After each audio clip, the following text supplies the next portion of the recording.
Hello everyone, welcome back to Coding Chess, and in this video tutorial today I'm going to be teaching you guys how to perform the authentication process, and that is login, logout, sign in and sign up.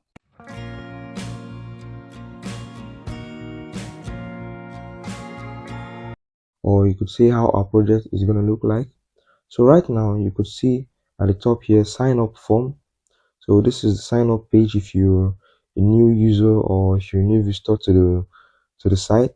So here right now I'm going to go ahead sign up, but before that you could see beneath the submit button, it says already have an account. So if you do have an account already created with us, you could just go ahead, click the login, and if you click the login, it navigates you, takes you to the login form. So it's over here right now. You're gonna put your credentials, your username and your password if you're already a user. So let me give you guys an instance. So right now I'm not a user, so I'm not yet a registered user. So let me go ahead and say something like Lino, or let me So I'm gonna go ahead right now and say, let me give this any username. So I'm gonna say Sandra. So for Lino, I'm gonna say Sandra. Then let me impute a password. So let me say 123 whatsoever password. But this account doesn't exist. It doesn't exist yet. So I'm gonna click submit. So you see, it says invalid username or password. So this notification pops up for you because we don't have any registered user named Sandra or any password of that kind, you get. So right now let's go back to sign up. So you can see don't have an account here. Yeah, we do not have an account here, so we're gonna go ahead with this function. So sign up. So if you click the sign up, it navigates you back to the sign up from sign up page. So right now let's sign up Sandra. So I'm gonna say Sandra, username Sandra, cool. Then for the email address, I'm gonna say Sandra at gmail.com, Sandra at gmail.com. Then for the password, I'm gonna say 123 Sandra. You 123 Sandra, that's fine. Then Sandra, of course, you know Sandra is gonna be a female. Yep. Then let's click on submit. So you see, it says to us you have signed up successfully. So telling us that Sandra right now is being signed up as a user. So we have to return to the login page right now to verify Sandra as a user who is being signed up to whatsoever website, you understand. So let's go back. Yeah, and back here, let's go ahead, click the login. Yep. So we're here right now. So let's go ahead, username, and check out if for real Sandra is already a user. You understand? Because we did sign her up as a user. So I'm gonna say Sandra.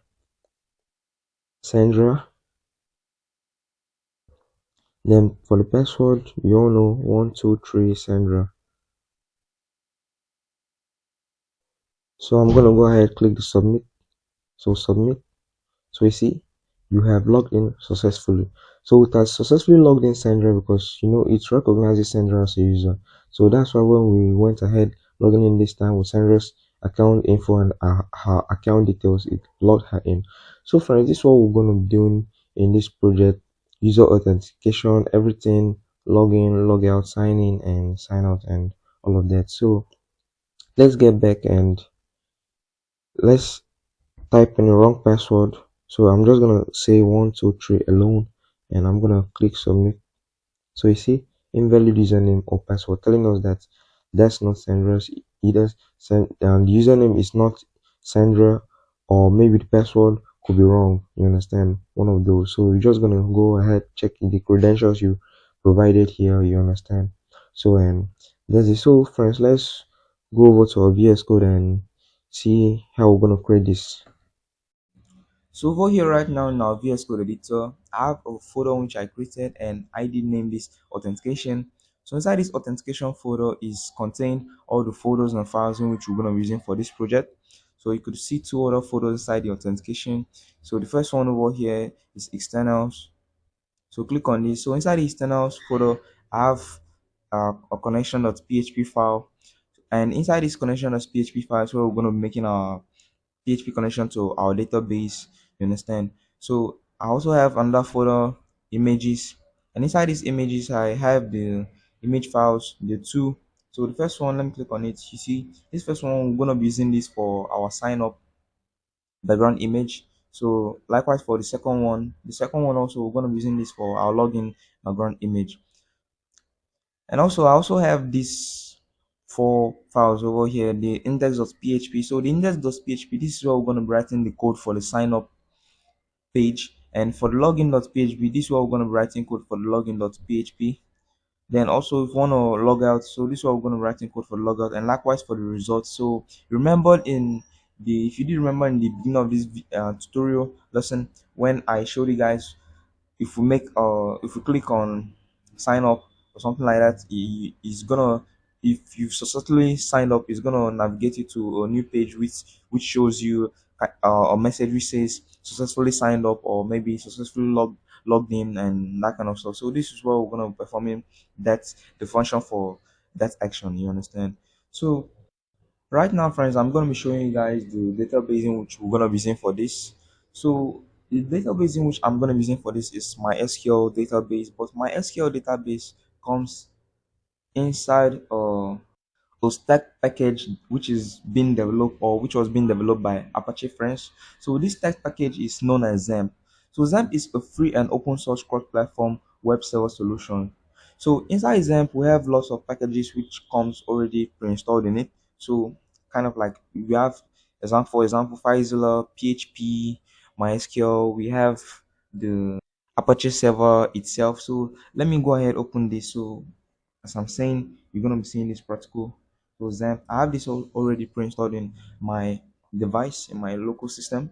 So inside the XAMPP, inside this XAMPP control panel, as of my time of recording, so I'm using the version 3.3.0. So this is the current version which I'm using. You understand?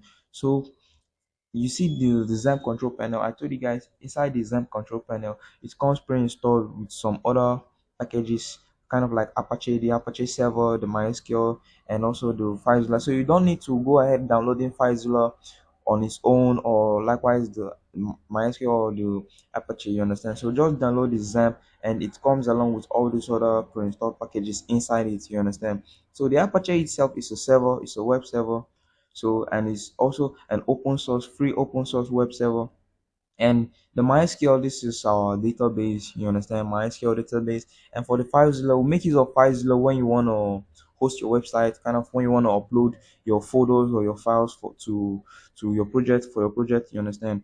So, and we also have Mercury and Tomcat. So for now, we're only gonna make use of the Apache and the MySQL. So we're gonna get rid of this FileZilla and the two beneath that. So let me go ahead, turn this on, starting this. So I'm gonna come over here, click the start button.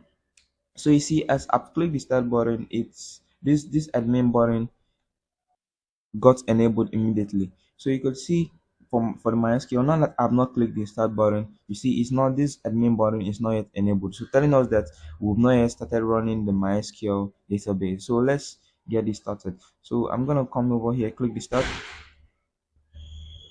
and you see this admin button right now is being enabled.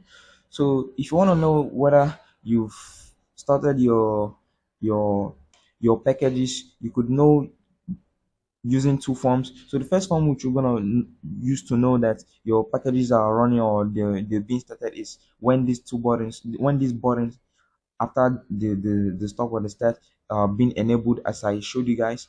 And also when you click on it, and instead of it showing you a message which says start, is showing you a message which says stop. You understand? So currently my SQL is running on a port number of 3306, or you can also say a port number of 33. It's still fine. So let's go ahead opening up our admin panel to our database, our MySQL database. So you're gonna give it some time. So right now I've got this started. So let me get rid of this one. So yeah, so this is our database right now. You could see it over here, PHP my admin database. So the query language in which we're gonna be using to query this database is SQL, structured query language. And I hope you all do know what structured query language is, what SQL is. So SQL is a relational database. So relational database, we make use of tables, rows, and columns in to store and input our data and information. You understand? So, but for non-relational database such as MongoDB and the rest of that, we make use of documents and the rest of that. You understand? So this is a relational database. So we're gonna be making use of tables, rows, and columns. So have this at the back of your mind. So right now, by the left side over here, you could see admin information on the schema, mysql, and the rest of that. So all these are known to be database names. You understand? They're known to be databases. So you could just say this is an admin database or information on the schema database, mysql database. So for this project, I already have a database in which I created, and that's the test. So let me go ahead clicking the test database. So give some time, it opens up. So inside the test database, I already have a table in which I created previously to show you guys the preview of our project when I did sign up a user named Sandra, and you could see over here, you could see Sandra, username Sandra, Gmail Sandra at gmail.com, password 123 Sandra. So you could see this were all the information in which we collected from our username Sandra at the beginning of this tutorial, and all her informations were being stored in this database inside the users table. You understand? So this is what we're gonna be doing in this project. So I'm not gonna go ahead making use of the users. So let's go ahead creating a new table so that you guys are gonna see how to do it for maybe those who don't know how to create a table or make use of mysql database. So let's go ahead. If you want to create a new table, come over here where it says new. So click the new. So if you click it over here where it says table name, you're gonna name your table right now. So for the table name, I'm gonna name this auth. So auth, which stands for the short form of authentication. So let me just leave it to in auth. So then over here, after the auth, beneath that, you see 1, 2, 3, and 4. So all these are columns. You understand? So inside the first column, I'm gonna take a name of ID. Yup. Then my id type int is okay. Then the length, I'm gonna give length 50, although length 50 is even too much, but let's leave it at 50. It's still perfect. So after the id, we're gonna need to take in the username of the user. So for the username, it's not gonna be int, so it's gonna be voucher. So for the length, I'm gonna say 256. Perfect. Then after that, we're gonna need to take in the gmail of the user. Then for the Gmail is also gonna be voucher. Then 256 likewise for the length, and after the Gmail, the password. Then for the password, we're gonna take in the type of voucher and also 256 for the length. You understand? So there's another thing I want to do for the id. So for the id, I want the id to auto increment by itself. I don't want to manually come and be editing the id when I want to add something to the database. Maybe when I want to add a username Nelson, I'm gonna give it an id of 1, maybe a username John, give it a mono id of 2. No, I don't want to do that. So to not pass through all those stress, we're gonna have to set our id to auto increment for us. So whenever we sign up or we add in a user to our users information to our database, whenever we push the information to the database, it auto increments for us. You understand? Our id auto increments for us. That is, it auto assigns the id to that user for us. You understand?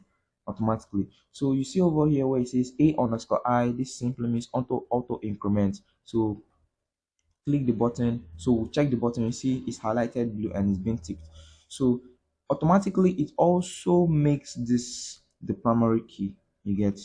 So now we're done with this. Let's go cross check id int 50, username voucher 256, Gmail voucher 256. But yeah, it's perfect by me, and I also do hope this is perfect by you. So let's go ahead and create these columns.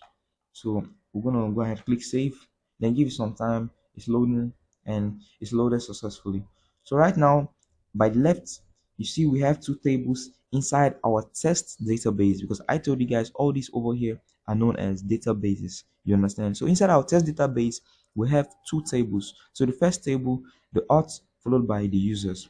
So is this auth that we're gonna be making use of in our project? So inside the auth here, you could see the ID. I told you we made this the primary key. You could see this key sign over here. Then we have columns ID, username, Gmail, and password. So we're all set right now to go back to our VS Code and continue coding. But before we go back to our VS Code and continue coding, I want to show you guys a proof of evidence that this is currently running on or server as a database. You understand? So you could see over here server, and this server is running on an IP address of 127.0.0.1 currently, which currently entails or tells us that this is connected to the internet right now. You understand? So we're currently connected to the internet and running on this IP address number. You understand? This specific IP address number. So right now, friends, let's get back to our VS Code and continue coding. So right now, friends, back to our VS Code. Let's go inside our index.php and start coding our sign up form. So for our sign up, the first thing we need here is our boilerplate. So you don't know how to make this. So our title, I'm gonna change the title to authentication. Perfect. Then inside our body, I'm gonna have a div. I'm gonna have a div with a class of container,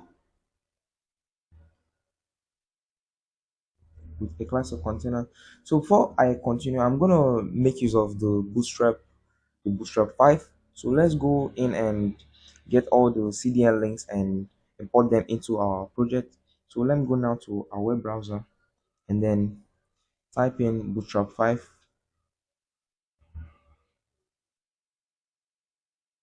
bootstrap 5 CDN, then hit enter.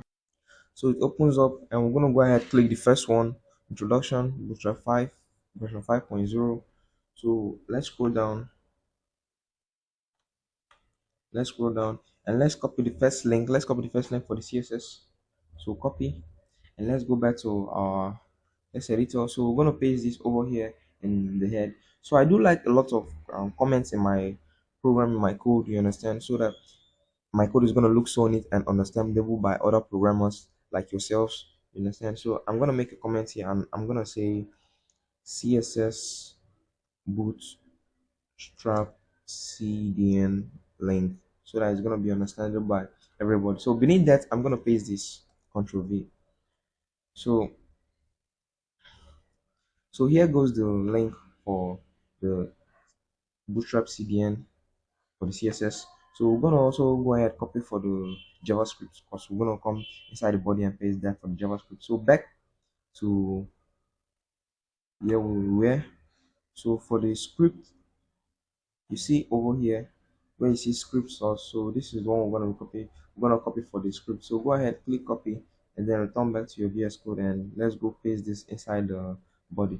So I like to make a lot of space and also let me go ahead and make a comment and I'm gonna also say JS bootstrap CDN link. So anyone who's watching this is gonna understand what is going on. So Control V. So this is the CDN link for the JS for the bootstrap. You understand? So after that, right now, so now we've imported the CDN link. So this simply means automatically we have bootstrap imported inside our program. You understand? Inside our project. So let's go ahead. So any command we're making related to or any code we're writing related to bootstrap right now is gonna our program is gonna understand it. Our file is gonna be able to read it, which is the PHP is gonna be able to understand. Likewise, the HTML and CSS and the rest of that. So inside the div with the class of container, I'm gonna go ahead say div with a class of title, div the class title. Then inside the div with the class title, I'm gonna have h1, and inside h1, I'm gonna say sign up form, sign up form. Then after that, beneath the div, I'm gonna now have to write a code for my form. So I don't want to go ahead manually doing this. So since I've imported the bootstrap CDN link, I want to make use of the bootstrap forms. So I'm gonna go ahead, go back to the website over here. So over here where we imported the link, just go ahead, search for bootstrap. Okay, just don't say bootstrap, just say forms. Yeah, just go ahead and say forms, then click on it and give it some time. It's gonna open for you. Then scroll down, then it's gonna bring for you so many options, so many types of forms, like of any type in which you want to use. So all you just have to do is copy and paste in your project, you understand, and then make changes. So that's what we're basically gonna be doing right now. So the one in which I don't want to overstress this. I want the first one. I like this one is okay by me. So let's go ahead and copy this. So you see where it says copy to clipboard. So just copy the code. So I've copied this, and let's return back here. So over here, I'm gonna make a div with the class of form, div with the class of form, hit enter. So inside this div with the class of form, I'm gonna go ahead pasting the code in which I copied. So this is the code in which I copied. I've pasted it, but you see it looks so scattered. So let's go ahead and arrange this. So let me highlight everything and let me ship them inside. Then let me bring this form back out. So you see it's okay, it's been arranged fine. So for the form, we're going to add some attributes such as the action in which the form is going to take on submit. So for the action, for the action, then we're going to say php echo. Then what are we going to echo? So we're going to echo underscore server, the server global containing the file itself. So this file is just gonna say php underscore self, php underscore self, and after the action in which is gonna take, or what method is it gonna take. So for the method, this is gonna take a post method, a post request. So let's save this. So on the form right now, we're gonna have to make some changes. So first of all, I'm gonna get rid of this form check. I don't need this form check for any reason. So let me get rid of that. So let me go ahead, duplicate this. Yup. And let me give this spacing so that it's gonna look fine. So over here, I told you guys I like to make comments a lot so that my code will look so neat and understandable by other programmers. So I'm gonna give this a comment saying user name. Then after the username, I'm also gonna give this a comment which says Gmail, and after the Gmail, I'm also gonna scroll down and give this a comment which says password. So for the first one, we're gonna take in the username Gmail and followed by the password. So for the username right now, I'm gonna come over here, change this to username.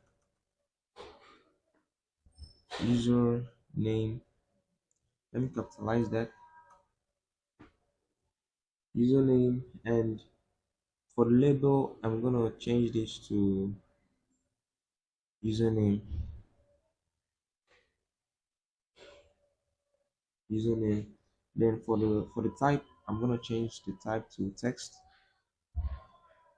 The type to text. Then for the email help, no, it's not gonna be email help. I'm gonna change this to username username help. Likewise, I'm gonna change the ID over here to username username help. And let's come down to the Gmail. So for the Gmail, yeah, I'm just gonna get rid of this email. It's fine. Then for the input email, it's fine. Then email help, perfect. So the Gmail is perfect. So let's come down, and for the password fine.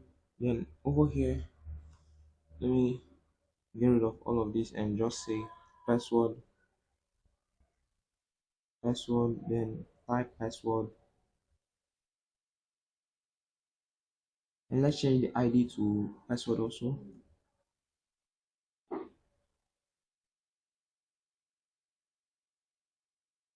Password, perfect. Then let's come beneath that, and beneath that I'm gonna make a of gender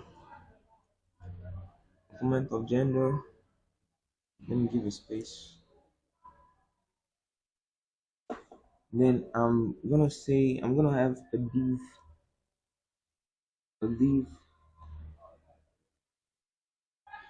a div with, let me hit enter. So this div is gonna take in an ID attribute of gender, gender help, Then for the class,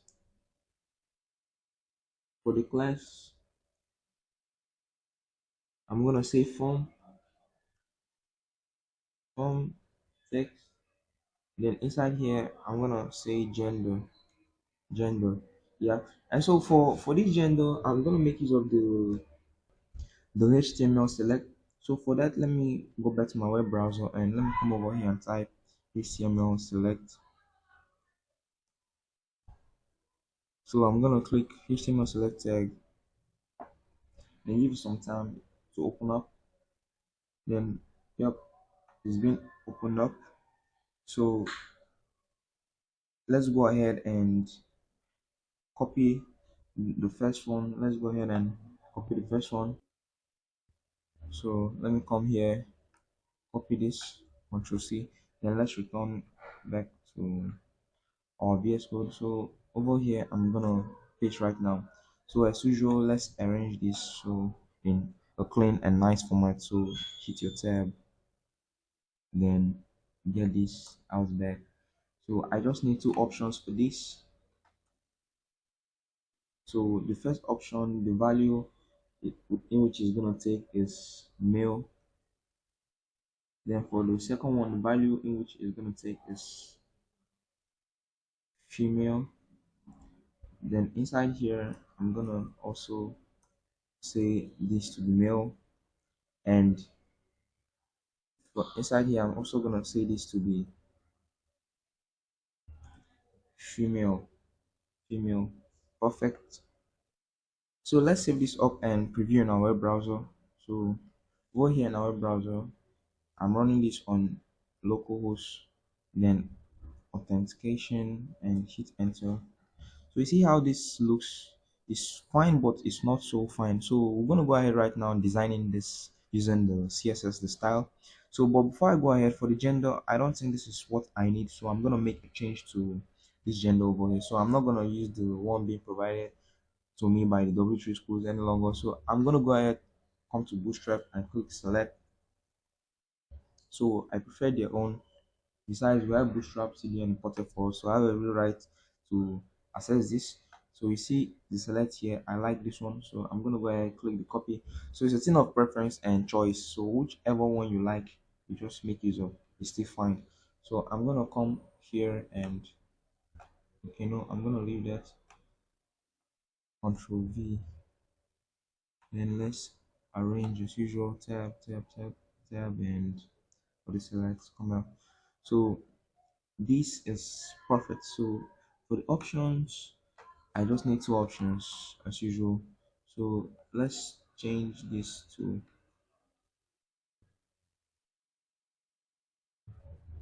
man. Okay, male, and let's come over here, change this to female. Then for the value, I'm gonna say female. Then let's just copy this to save time, Control C. Then let's come above here, get rid of this selected and paste.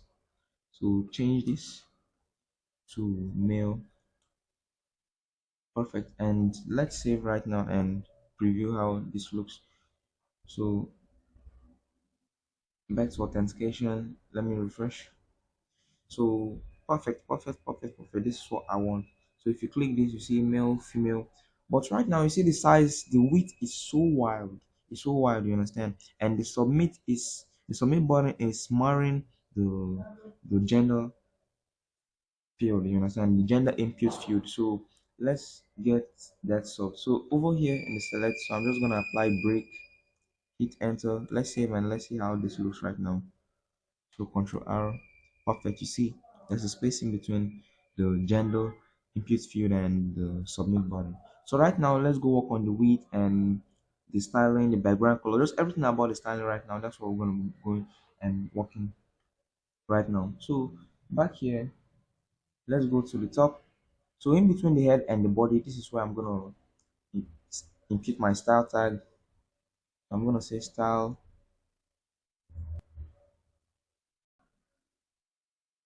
So for the style, click enter. So it says style. So let me give a space between this space, and for the in between this opening and closing style tag.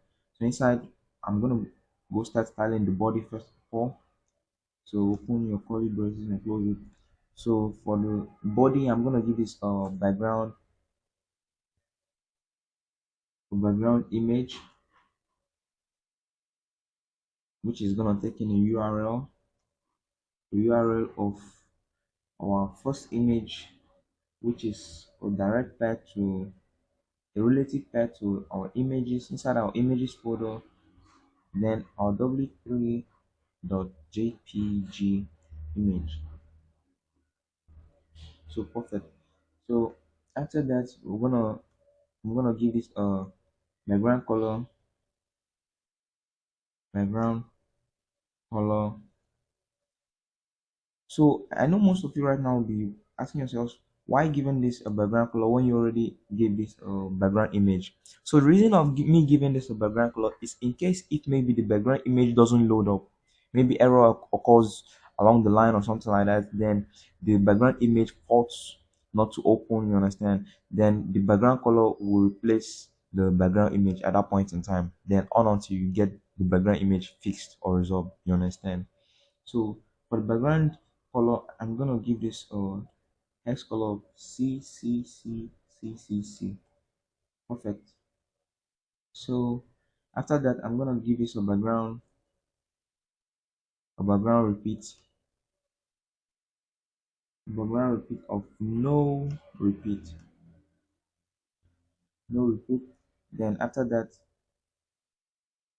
background size, I'm gonna give this a background size so that it's gonna cover the whole area, the whole perimeter, cover. Yup, and let's save and go preview this.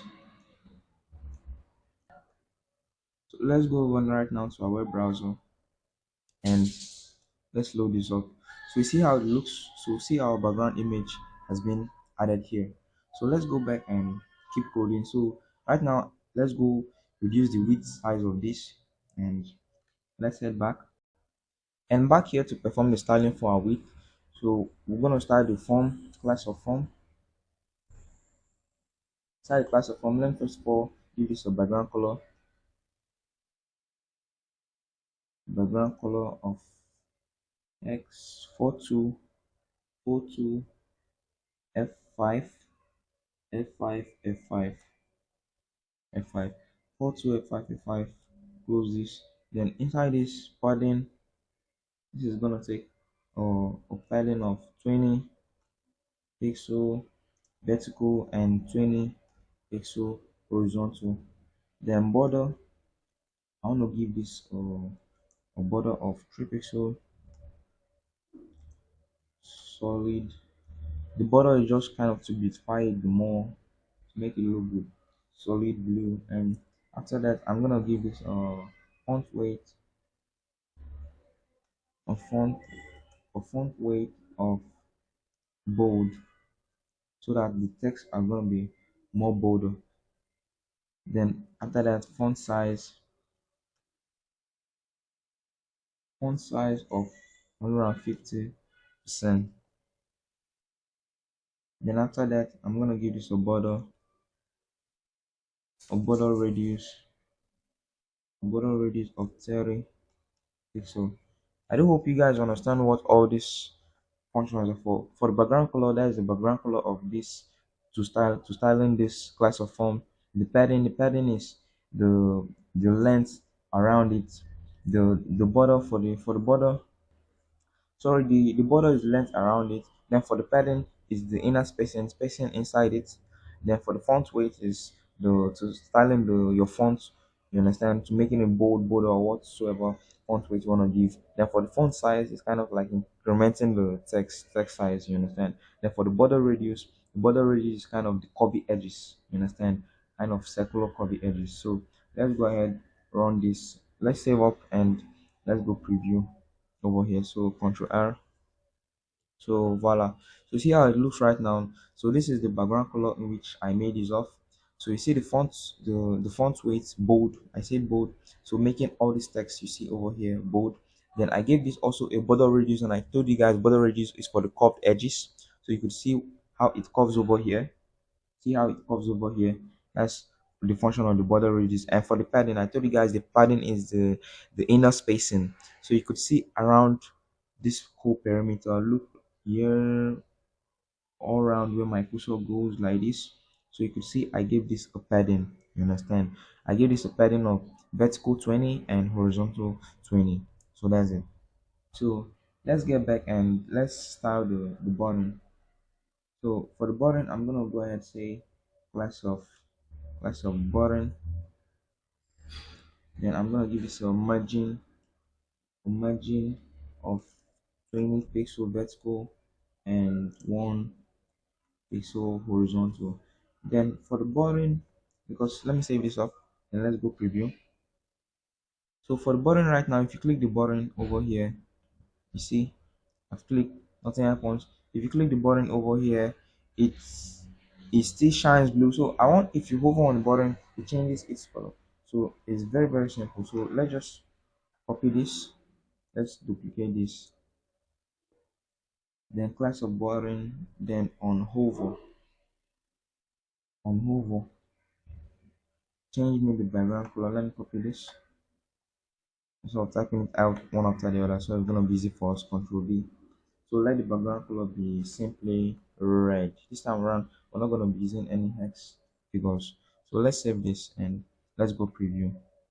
So Control R to refresh. Yep. So let's hover. Okay, it doesn't work. Okay, let me go back and see what happened. So back here for the button, Control S. Let me save again. Let's go preview. Refresh. Okay, still doesn't respond. Okay, I know where the problem is coming from. We said class of button, so let's go look at the class of button. So you see our button over here, it doesn't have any class of button. So inside here, we're gonna say button. That's it. Then save this up. Then let's go refresh and let's see right now. So you see on hover, it changes the background color of the button to be red. So let's go work on the width right now because I've been emphasizing on the width for so long, but I've not done that. So for the width, let's scroll up. Let's scroll up. So the width, I'm gonna have to start the whole model container. So let's scroll up. So let me come above the body. So above the body, I'm gonna say class of container. Let me give this a space. Then hit enter. Then I'm gonna give this a width of 50 viewport height. Then let's save this up and let's preview. Okay, no, not viewport height, viewport width.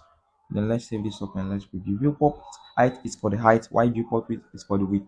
My bad. So Control R, refresh as usual. So you see, oh, perfect.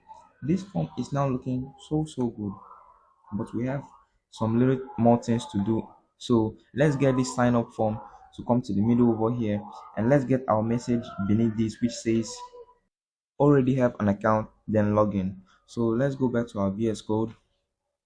So back here in our VS Code, let's start the title, because it's inside the title.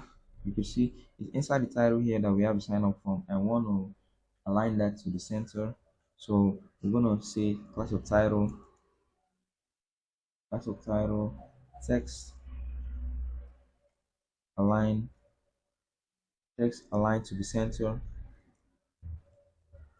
Then after that, let me give this a margin from the top, margin top 10 pixel. Then let's save this up and preview real quick, then refresh, and you see it's perfect.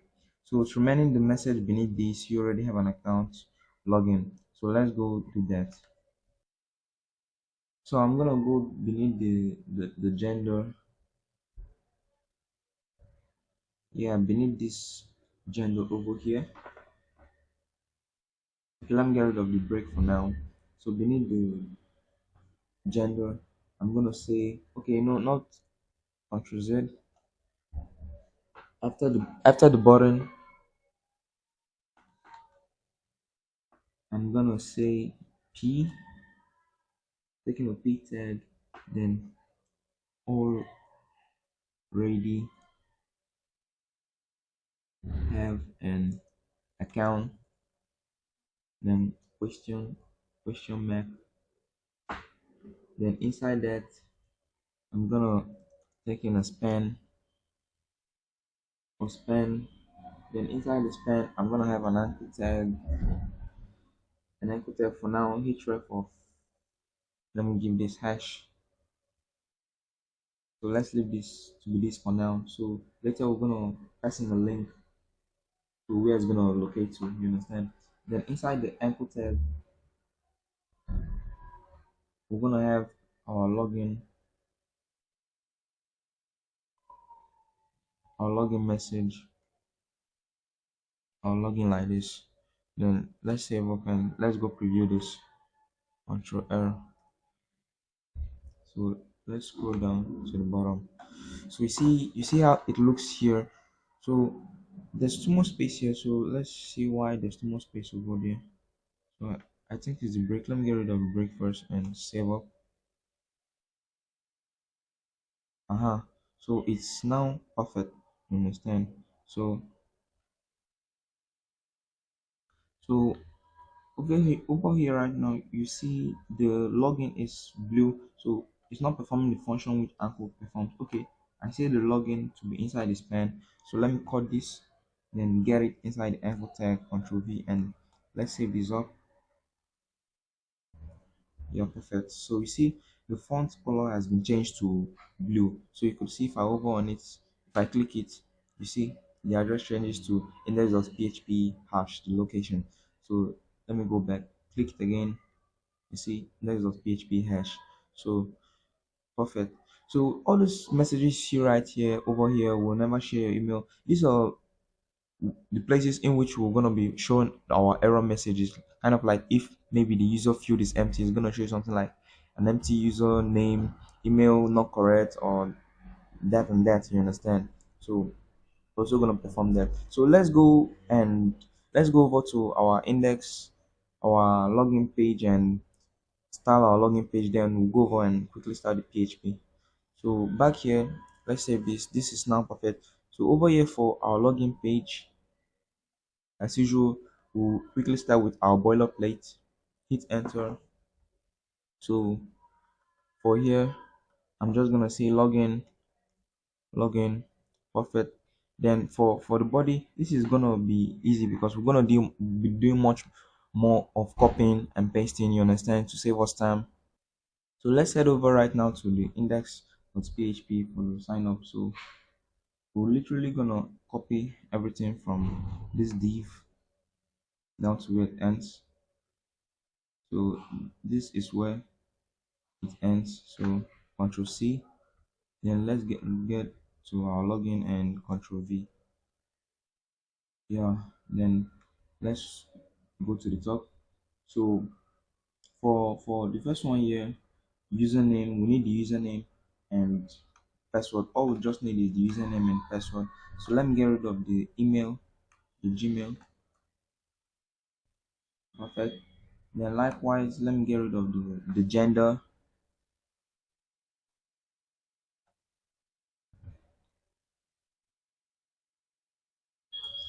Yeah, perfect.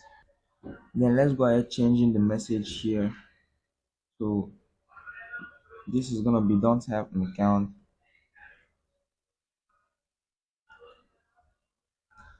don't have an account. Then over here, I'm gonna change this to sign up, sign, sign up, sign up. Then let's save this, and then let's go copy the styling from the index.php and make amendments or changes. So from the style tag down to where it ends, closes. So Control C. Then let's get back to our login. Then between the head and the body, let's give a good amount of space. Then at 9, Control V. So let's make our changes right now. So the background image, I'm going to change the background image to not being W3 this time, but W4. Okay. CC, perfect. Background repeat, perfect. Size, perfect. Yeah, it's good. Then let's scroll down. Let me check the title. Okay, perfect. Container, perfect. Then let's scroll down to button margin, any one red. Okay, let's leave this for that, and let's save this off up and preview this. So over here right now, sort of index.php, I'm gonna say localhost authentication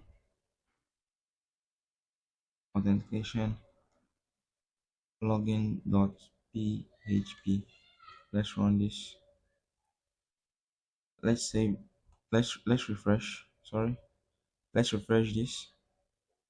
Okay, so you see the function of the background image. The background image functions. Sorry, you see the function of the background color. The background color functions in replacement of the background image. So whereby we have a problem loading our background image, that's when you see the background color it appears. So right now I want my background image to be here, but the background image had a problem. So let's go fix this. So back to our VS Code. So back in our VS Code, let's go check our images. So for our images, you could see is w4.webp, not .jpg. So let's correct this, webp, and let's save and go preview this again. Control R. So perfect. So you see right now it's looking good. The background image has been replaced. It has been replaced in place of the background color. So right now I want to take this to the center and perform some good styling over here. So let's go back to our VS Code. So over here everything is perfect. It's looking really perfect, but okay, I know the issue. The issue is the CDN link in which we need to import into here. So let's go over here, copy the CDN link from here,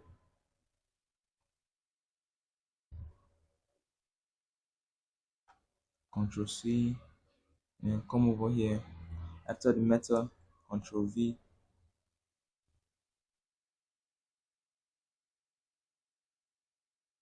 Then let's go copy that for the JS.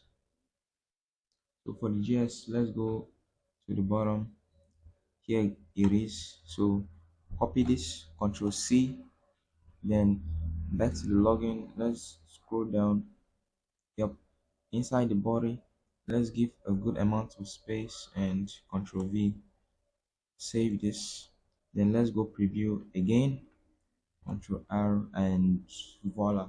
So this is looking very good and perfect by me, and I hope it's also perfect by you. So right now, friends, we're gonna be using PHP right now to integrate this, whereby we sign up a user, and after we sign up a user we'll come over to the login page here, then we'll log in as a sign up user, you understand? So let me change this message over here. It's not meant to be sign up. So let me change it to login.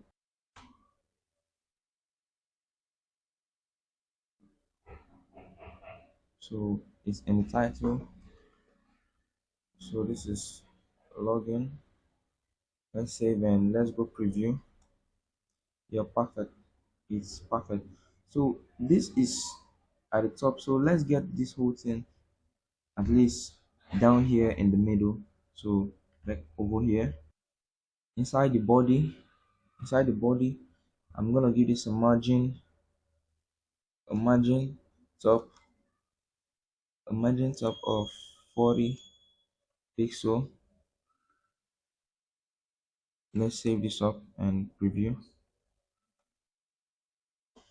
Perfect, perfect, perfect. So this is all looking good. So right now, let's go start writing our PHP for this. Right now for the PHP, we're gonna go to our externals first. Then inside the externals, inside we're gonna click the connection.php. So here now we're gonna establish our connection between our project and our database. You understand? So your PHP, sorry, your PHP tags first of all. Then inside this, hit enter. Then I'm gonna give this a, I'm gonna make a variable of connection and SQLi underscore connect. So this my SQLi underscore connect is the PHP function for the connection of your database and your project. You understand? So this PHP function is in charge of you connecting your database with your project. You understand? So let's make the connection right now. So inside this mysql underscore connection function, it takes in four arguments. It takes in four good arguments. So the first argument in which is going to take in is the the server in which you're running on, the server. So the server in which we're running on is localhost, because as you can remember, whenever I want to open this up, I'll type localhost. You can see it over here. So localhost is our server. So let's go back. Localhost, that's it. Then the second argument in which is gonna take in is the username, and our username is on the move. Yeah. So the username, it means is the username of your PHP admin database, like the username. You understand? So when you log out, that information you're gonna provide for it is to that information which you're gonna provide for your PHP MySQL admin to log you in is your username and your password. You understand? So Wonder Muda, then my password. I don't have any password to log me in my database. So after that, the last one is your database name. So our database name, let's go and be sure. So if you could remember, our database name here is auth. So I'm gonna go ahead and say auth auth. Perfect. So let's come beneath this and check if our connection has been established or not. If our connection has been established, then fine. But if it hasn't been established, then we're gonna maybe echo an error message out. You understand? So let's make an if statement. So I'm just gonna say if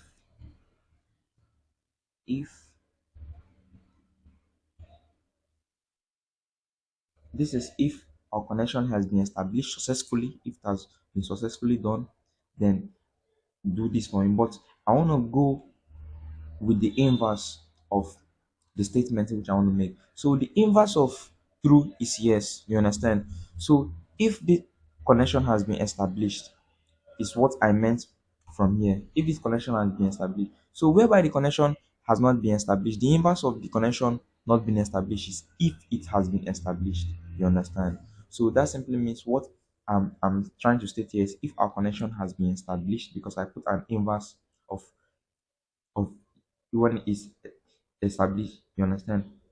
So so now I want this now to give me an error message which says echo of your connection was not Successful. The connection was not successful. Yeah. So this is the error message. So if I had gotten rid of this exclamation mark, if I had gotten rid of that exclamation mark, this simply means if the connection is established, it should echo false. The connection was not successful, which is wrong. So I want it to be, maybe if we get a wrong connection or something like that, or maybe if we didn't have a connection done successfully, let's echo false. The connection was not successful. You understand? So let's save this up. So right now we've already made our connection between our database, our MySQL database, and our project. So we could integrate this anywhere now in our project using the PHP include function. You understand? So let's go back to our index.php. So this is the first place in which I want to start integrating this. So we're gonna come up here above the head. So I gave a good amount of space. So let me give more. Yeah, I think it's fine. So for our PHP, you know the usual.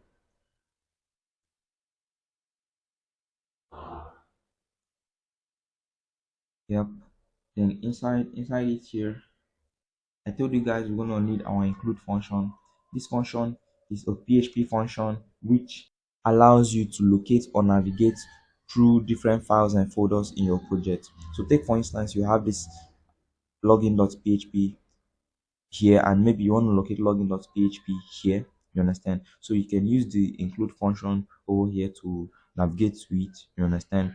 So I wanna include our connection here. You understand? So I could come here, copy this connection. Let me show you guys something. Control C. I could copy this connection, come over here, sorry, come over here, let me comment this, get rid of this, and paste this. It's fine, you understand? But the reason why I made the connection separate is because I'm going to need this connection not just for only this file, this index.php file. I'm also going to need this connection for my login.php, and likewise for my logout.php. You understand? So whereby you gonna use this, need this connection for multiple purposes, like multiple functional purposes, whereby you're gonna be using it for not just only one file. It's more better and much more advisable to keep it in a separate file. You understand? And then import it. So importing it, that's when you make use of the include. So you understand the function of the include right now. So the include is serving in replacement of, instead of us doing this manually, we will do, will make use of the include itself. So for the include now, let's locate to it.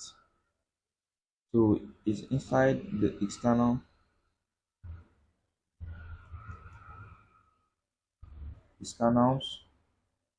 then inside that con.php. Perfect.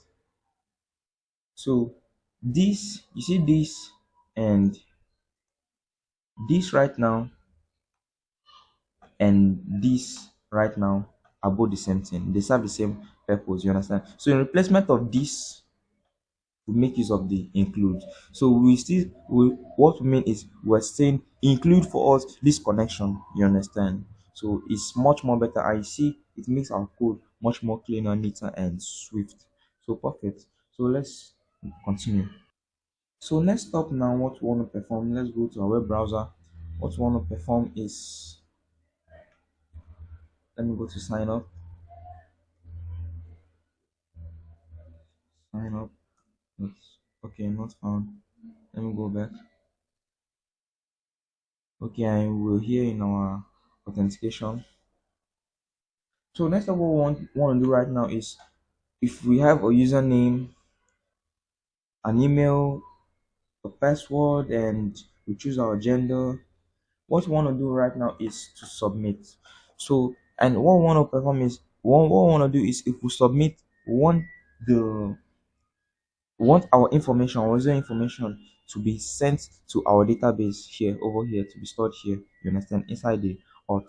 So that's what we want to perform right now. So what the function, first step we're going to be taking now is on submitting this, on clicking this button. You understand?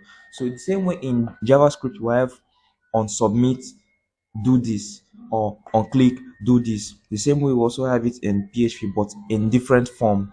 It took another form, you understand, in PHP. You understand? Because there were two different languages, but they can still serve for the same purpose. however you want to use, or whichever one you want to use them for. You understand? So inside the after the include, want to perform the onSubmit function. So in performing that, let's go check the submit button. So here goes the button of type submit. So we will need to give this a name. Let me come give the name here. A name, a name of submit, a name of submit, and let's save this up. So why I give this a name is in PHP, whenever we want to target or tag or HTML tag, you understand, we make use of the name. The name is visible to the PHP more to be compared to the other attributes like class and the rest of that. So when we say name or submit, let me show you this in action, what we're going to be using this for right now, so that it's going to be much more understanding by you. So we're going to say if is set, if is set. So this is set is also a PHP function, you understand. So what it does is it checks if a form value has been set, then it carries out a function in which tell it to perform. So maybe it's gonna check right now if it said do A, if it said do B, if it said do this, or if it said don't do this, you understand. So if it said it's an if statement, so I'll call it brace. So if what it said, you could see is empty right now, so we need to take in an argument. So the argument in which we are going to take is the variable in which it's gonna check if it's set. You understand? So if our submit button is set, that's what I want to perform right now. If our submit button has been clicked, so how we're gonna do this? We're gonna make use of the PHP post global. You understand? So this is how we write globals in PHP. We have so many of them: cookie, env, files, get, post, and the rest of that. So it's the post in which I want. You understand? So on clicking the post, it appears. Then hit this, then inside it you say submit. Perfect. Then save this up. So why I chose the post instead of the get is because our form hereby performs a method of post. You understand? So if it was to be get, I would have given change the global to be get, but wherever it's not get, our method is post. That's why I had to say it to be post. That's why I had to say this to be post. You understand? So what this simply means is if the submit button has been set, you understand, and this submit you see here I is the name. This has to be the same name to that submit button under here. They have to take in the same name. So it's kind of like this. It's kind of like this global right now. This post global right now is targeting any element or any type that has a name of submit. So the only thing that has the name of submit over here right now in our code is the button tag. You understand? And it has a name of submit. So that's it. So I hope you don't understand this. So what this simply means is if this is set, then what is gonna happen? So what is gonna happen is what we're gonna write inside this code block right now. So if it's set, we're gonna check if our username is empty, or our password field is empty, or maybe our Gmail field is empty, or maybe our gender field is empty. You understand? So we'll go again like this. Then we're gonna take in empty, empty. So this empty also is a PHP function. You understand? So you're gonna pass in an argument in which it's gonna work with. So the argument in which you're gonna pass in here, if it comes out to be true, you understand, it's gonna perform a function for you based on the condition in which the function has provides for it. You understand? So let's check now if what is empty. So I'm just gonna go ahead copy this. I still need the post global. Control C. So let me combine this and paste this. So I don't let me open my coily bridges. Yep. So if this is empty, so I'm not checking for the submit button to the to be empty. So see what I want to check to be if it's empty. If this username here is empty, or maybe the email is empty, or the password is empty, you understand, or the mail is empty, let it perform the function which I want it to perform after this has been set. So we've already done this successfully. So if you click this button right now, if it's set, the next thing it's going to perform is check if these field values here are empty. So that's what we're doing. So how are we going to target those field values right now? So I told you guys it's easy. So let's go down to each and every one of them. So for the username here, the input. So inside here, I'm going to give this a name of username, perfect. Then for this, for the Gmail, I'm going to give this a name of Gmail, name of Gmail. Then for the password over here, I'm gonna give this a of name of password, name of password. Perfect. So let's scroll up to our PHP. So if the submit button has been clicked or if it has been pressed, then let's check if it's empty. So the first value in which we're gonna, the first value or the first field in which we're gonna check if it's empty is the username. Username. If it's empty, perform this. So else perform this. So let's leave it like this. I'm gonna come back to this. So let me give this a comment. So for the first one above, I'm gonna say username. So you guys know that we're running a code for a PHP code for the username. So let's copy this or let's duplicate it 2 times. Perfect. So let me come change this from username to Gmail. Then after that, I'm gonna come change this to password and let's save. So if it's empty, if the username is empty, we want to display an error message which says maybe username empty, or want to display an error message which says Gmail empty here, or want to display an error message which says password empty. You understand?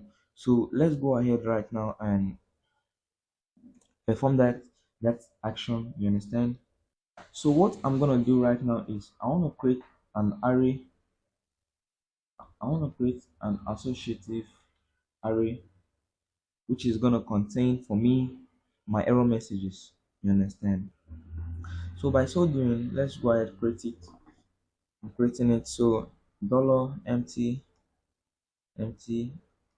errors equal to. So this is how I create arrays in PHP. So inside this, I'm gonna have username and array. The first value, the first index inside the associative array is the username, and I'm gonna leave this empty. I'm gonna explain this for you guys. Then let me just go ahead duplicate this, save us time. Perfect. So username, Gmail, password, and for this I have gender. And let's save up. So this empty errors array in which you see that you that I've created or I created is an array which is gonna be holding the values of each of the errors of the input fields. You understand? So let's go inside our PHP right now and integrate. So here where I said if it's empty. So if it's empty, I'm gonna I'm gonna assign a value to the username. The first one, the username. username equal to, now I'm gonna say user username field is empty. Then close this with a semicolon and let's save up. So what I've just done right here is I'm saying if this is empty, let this username value of this array taking variable of this array taking a value of username field is empty. So you could see the this first index of the variable of this array is empty. In fact, all of the indexes are empty. Start from 0, 1, 2, 3, which is username, Gmail, person, and gender. So all of them are empty. So instead of them being empty, on clicking the submit button, if the field is empty, let it show to the username field is empty. So where I'm gonna want to display this, let me show you guys in our web browser. I'm gonna want to display this over here where you see we will never share your email with anyone else. So this way I'm gonna want to display this. So let's run this. So let me show you guys how to perform the action. So let's locate our form. Yep. So see why comments are good. So why comments are good. So yeah, now for the username, because I'm working with the username, so see where I'm gonna need to show the error message. So let me get rid of this. So to display the error message, get your PHP inside PHP, get your PHP inside, then you echo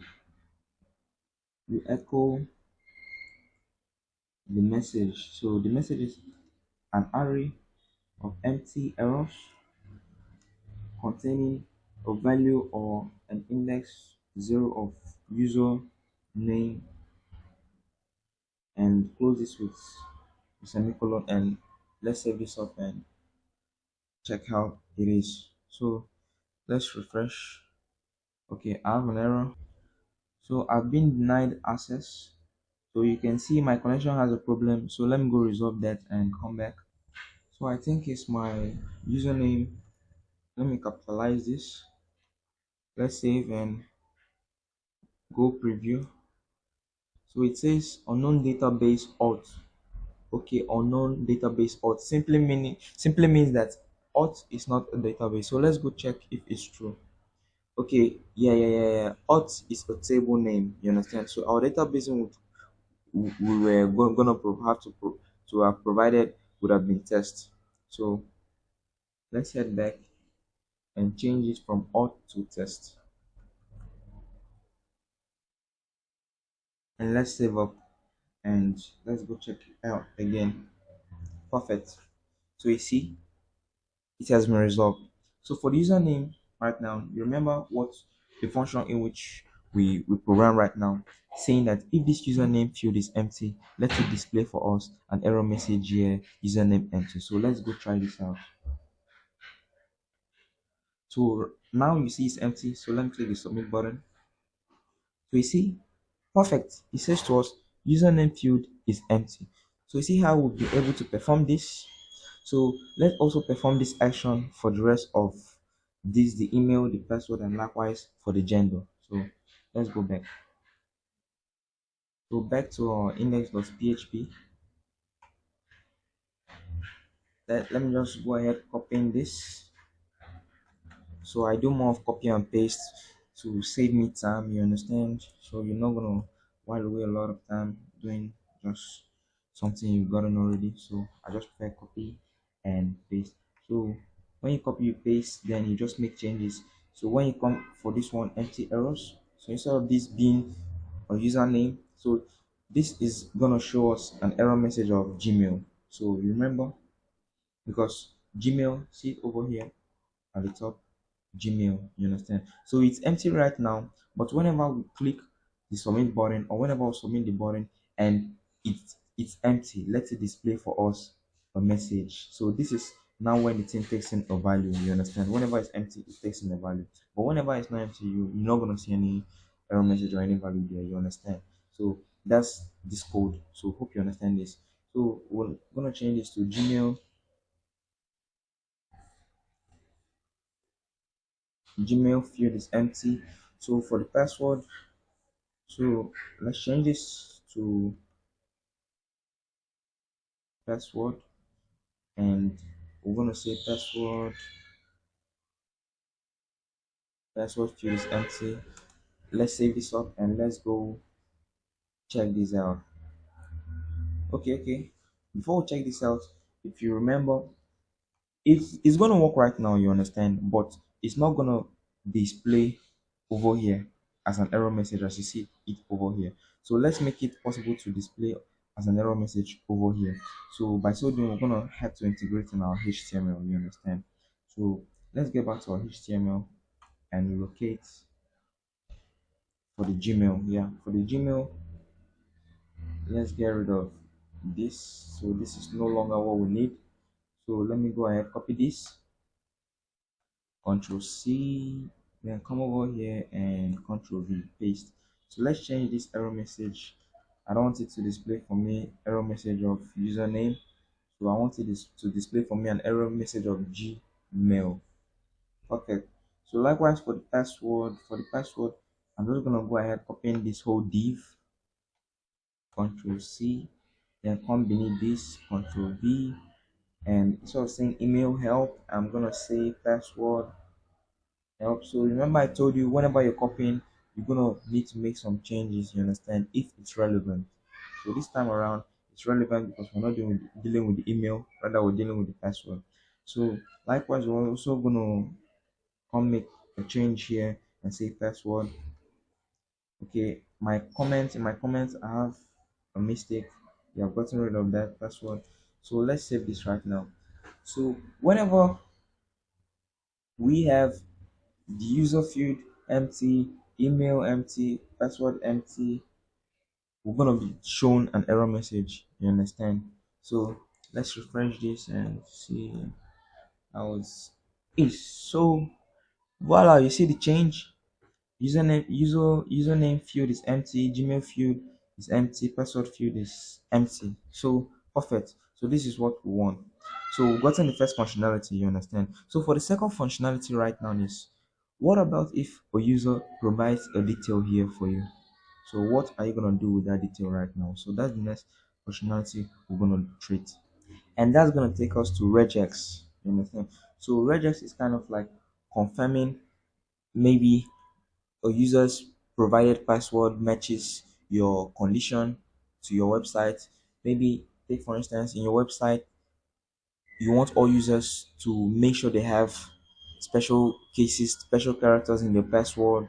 You understand? So whatever password a user provides to you, you must the your program is gonna check it, your code is gonna check it for you if it meets up to that condition whereby you've already programmed, you understand. But if it doesn't meet to that condition, maybe the password in which the user provided is just 123, and the password in which you would have provided is maybe hashtag 123. It tells the user maybe get a stronger password or something like that, you understand. So that's what we're gonna be doing right now. Regular expressions, that's what regex means. So let's head back to our VS code. So to perform that, after checking right now that our values, if they empty, do this. So if they're not empty, that's where we're gonna perform this action, you understand. That's in the else. So if it's not empty, let's do something else, you understand.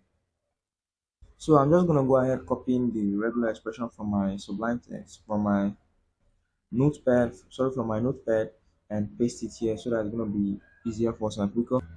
So I've copied it, so it's time for us to paste. So but before I paste, I'm gonna also make a conditional statement and say if the user's information in which we receive matches this, if it matches this, perform this code block. Else,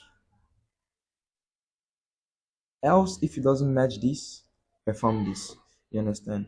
So whereby the user's information matches, okay, this is an inverse.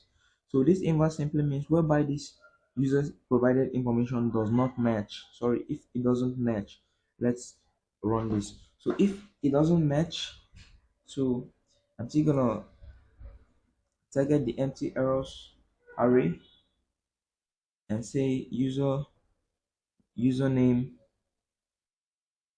username to be equal to username must be only letters. You understand? Username must be only letters. If it doesn't match, you understand? But if it matches, I want to display the username over here if it matches, you understand? So we're gonna if the user is Nelson and it matches, the value here is gonna be Nelson, you understand? So that's what we're gonna perform right now. So I'm gonna make use of an array to perform this. So let me go ahead creating an empty array here, an associative array. So values, I'm gonna name this to be values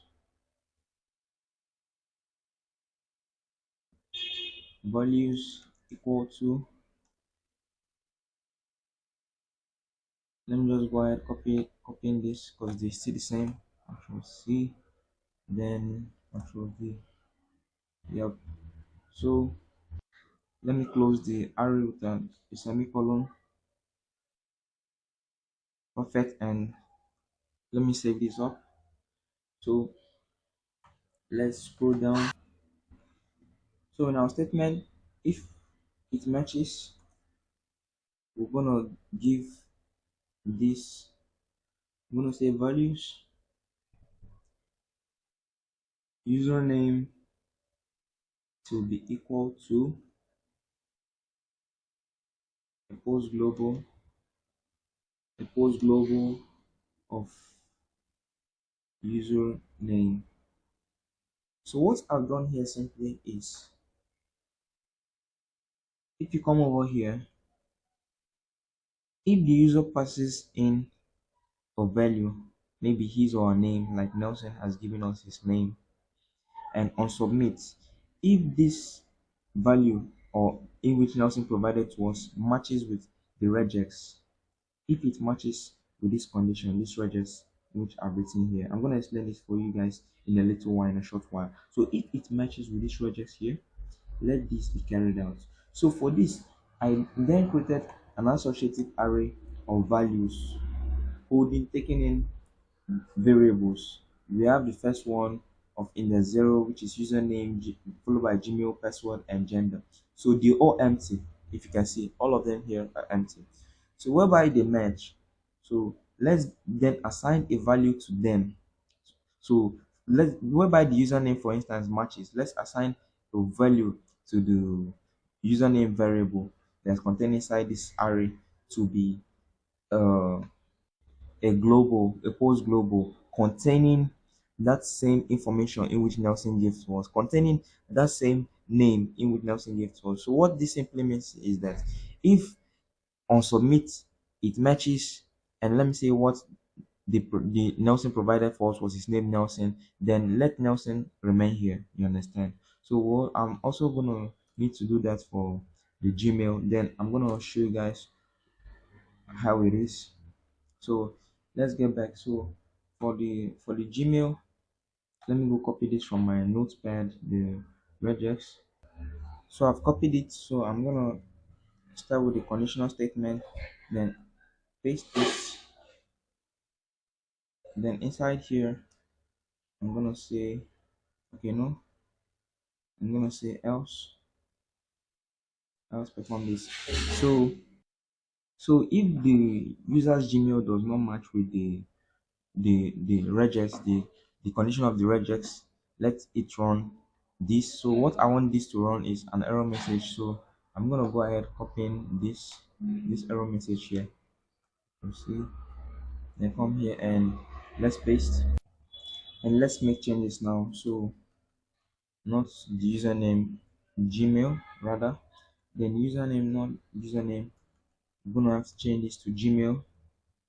Gmail must be only letters. No, no, no, no, not only letters. So let's change this text. and just go ahead saying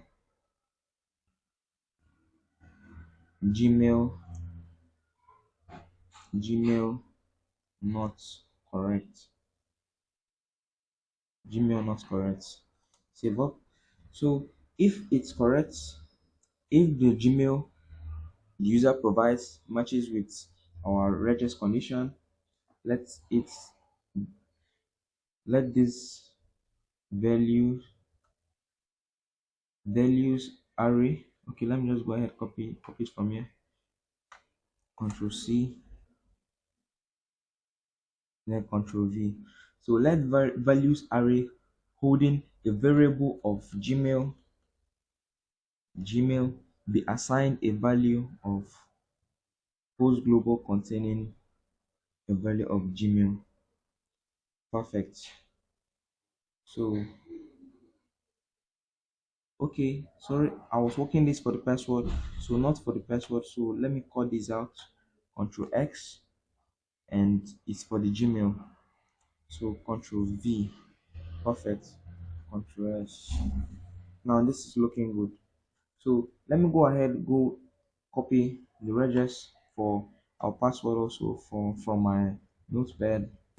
But before I go, let me just copy this. Control C. Then let me come paste here. Control V. Then let me change this from Gmail to password. Let me change this from Gmail also to password. Likewise, changing this from Gmail to password, from Gmail to password. And let me come change the regex function. So let me come over here. Let's change this and Control V. Let me paste. Perfect. So let me explain what this means. The pledge underscore match function means. So this function is a function used for regular expressions in PHP. You understand? Likewise, in JavaScript, we also have functions used for regular expressions such as match, regular expression itself, and the rest of that. So if you're familiar with PHP, you also know the function we use for regular expressions. So likewise for the email here, for the email we use a function called filter underscore variable for our regular expression matching of our Gmail in PHP. You understand? So that's what these functions are for: thread match and filter variable. So right now, I want to be able to display this inside here if it matches. Likewise inside here and here if they match. So doing that, let's go down to our forms.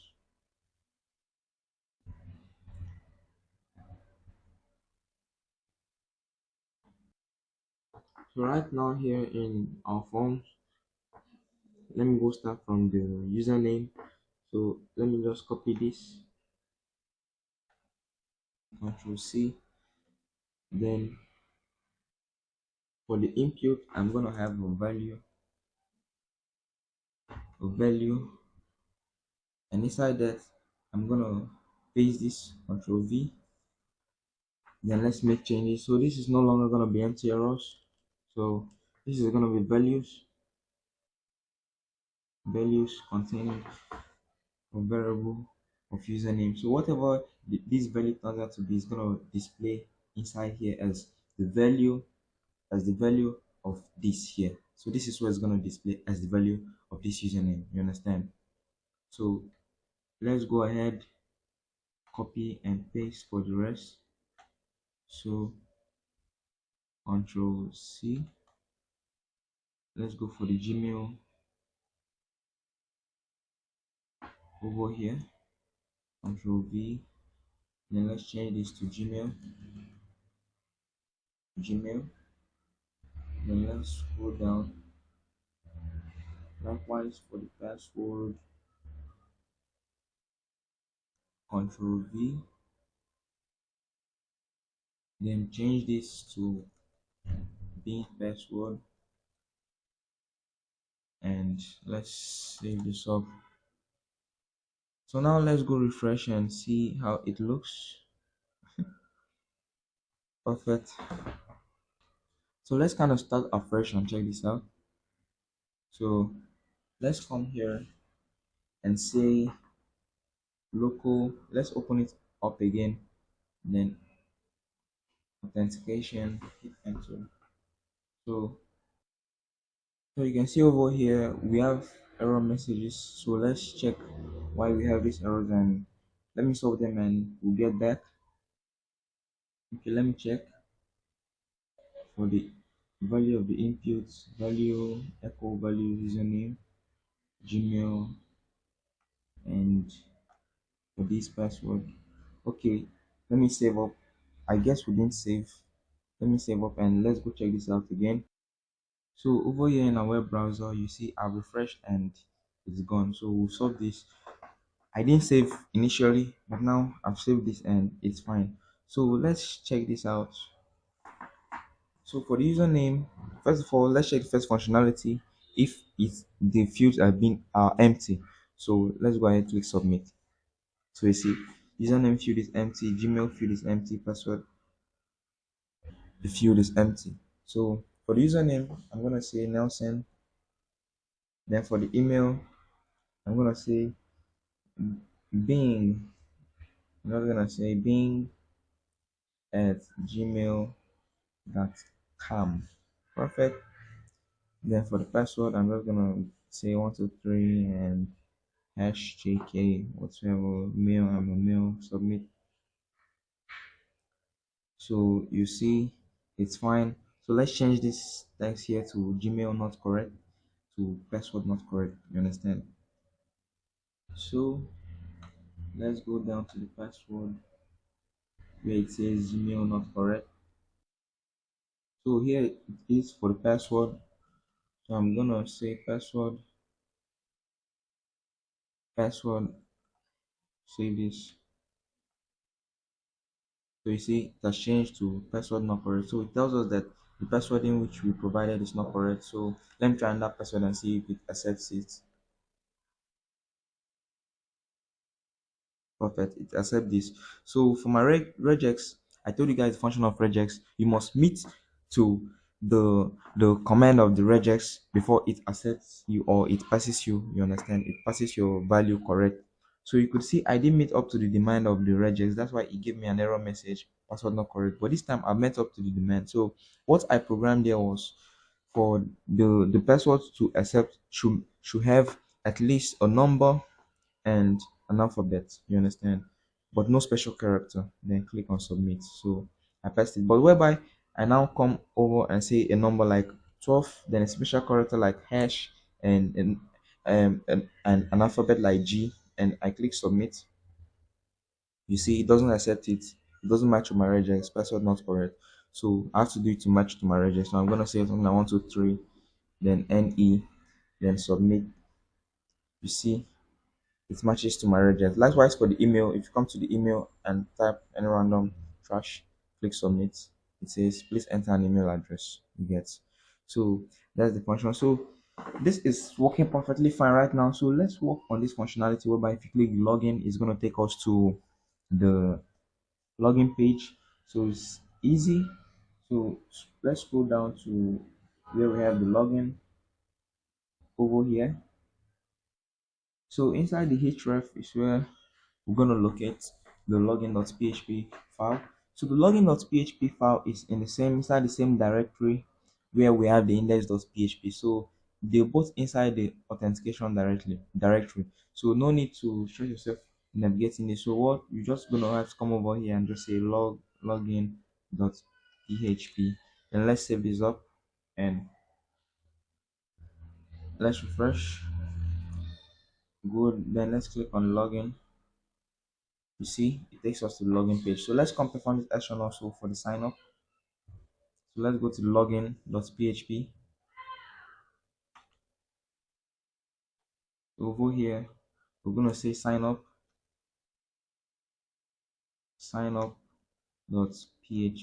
Okay, no, index. Our sign up is our index page dot php. Set this up, refresh, click sign up. You see, it takes us back. You understand? So friends, right now what I want to do is not just okay, if we get the values, we just keep them. So what I want to do right now, if we get the values, they match the regex, let's take those values being provided by a user to the database. You understand? So we're on the right track here because first we've already made a safe connection. We've made a safe connection to our database whereby we included it inside this our file from the connection.php file. So we included it here. So now let's send it to our database using structured query language. I told you guys SQL. That's the query language we're gonna be using to query our PHP commands here. So that's it. So to send our users info to the database, first we're gonna check if our form is okay. So checking kind of like confirmation if your form is good to go. So checking this, we're gonna use a PHP function called array underscore filter. So it's gonna check the argument in which you pass here. So if the argument in which you pass here meets up to the function, then it gives an output of true. What I mean here now is that this array underscore filter function takes in an argument. So that argument must meet up to the condition of the function to be true. So if it's true, it then performs this code block. You understand? But else, if it's not true, it performs this code block here. You understand? So whatever we pass into array underscore filter only gives us an output when that condition meets up when that argument meets up to the condition of the inbuilt function in it. You understand? Or you could also provide a function in case if you want to go ahead giving this a function for yourself. You get? So I'm going to work with the inbuilt function. So the argument I'm going to pass in here is the argument which I'm going to pass in there is the empty errors.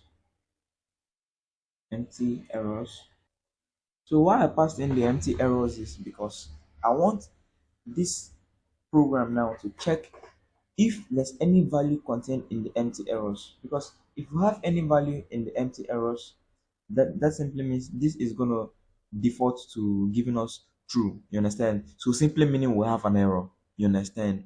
So since we have an error, so I'm just gonna echo out a message which says check your form again. Perfect.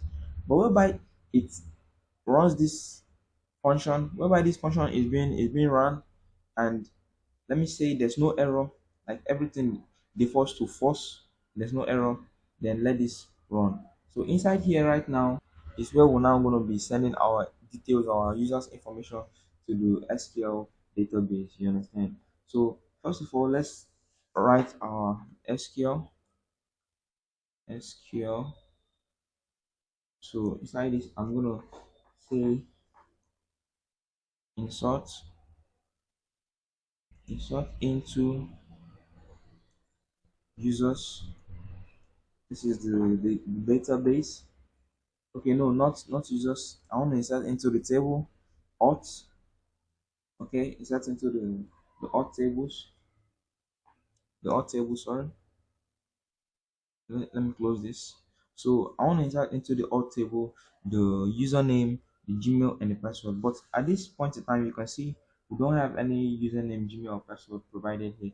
So let's go get it. So to get it, what I did was I assigned each of them inside a variable my SQLi underscore real underscore escape underscore string, then open up. Then inside this, we're gonna pass in our connection. Then after that, we're gonna pass in our values.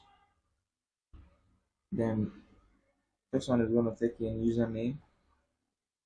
Then close this up. So initially, look at the value in which I want to pass to the database. So I want to pass in this username value being provided by the user. You understand? But I don't want to pass it to the database raw. Why? Because I want to first of all avoid SQL injection. You understand? This is kind of like external bodies trying to hack into your site or something like that and gaining access to the user's variable such as password and the rest of that. So to avoid that, I need a shield to cover the variable, the value or name or whatsoever item being provided by the user to us. So that sheet right now is this function in which you see here mysql I underscore real underscore escape underscore string. So this is an SQL say this is a PHP function which serves as a shield against SQL inject injection. It serves as a shield against SQL injection, so it protects our values for us. You understand? So I could come here inside this, insert into alt, and do something like this. Username. Then I'm gonna say values. For the values, I'm just gonna pass this as Ctrl C. I'm gonna pass that as the first value for. I'm gonna pass this as a value for this, and okay, let me, this is Control X. I'm gonna put it inside string, Control V.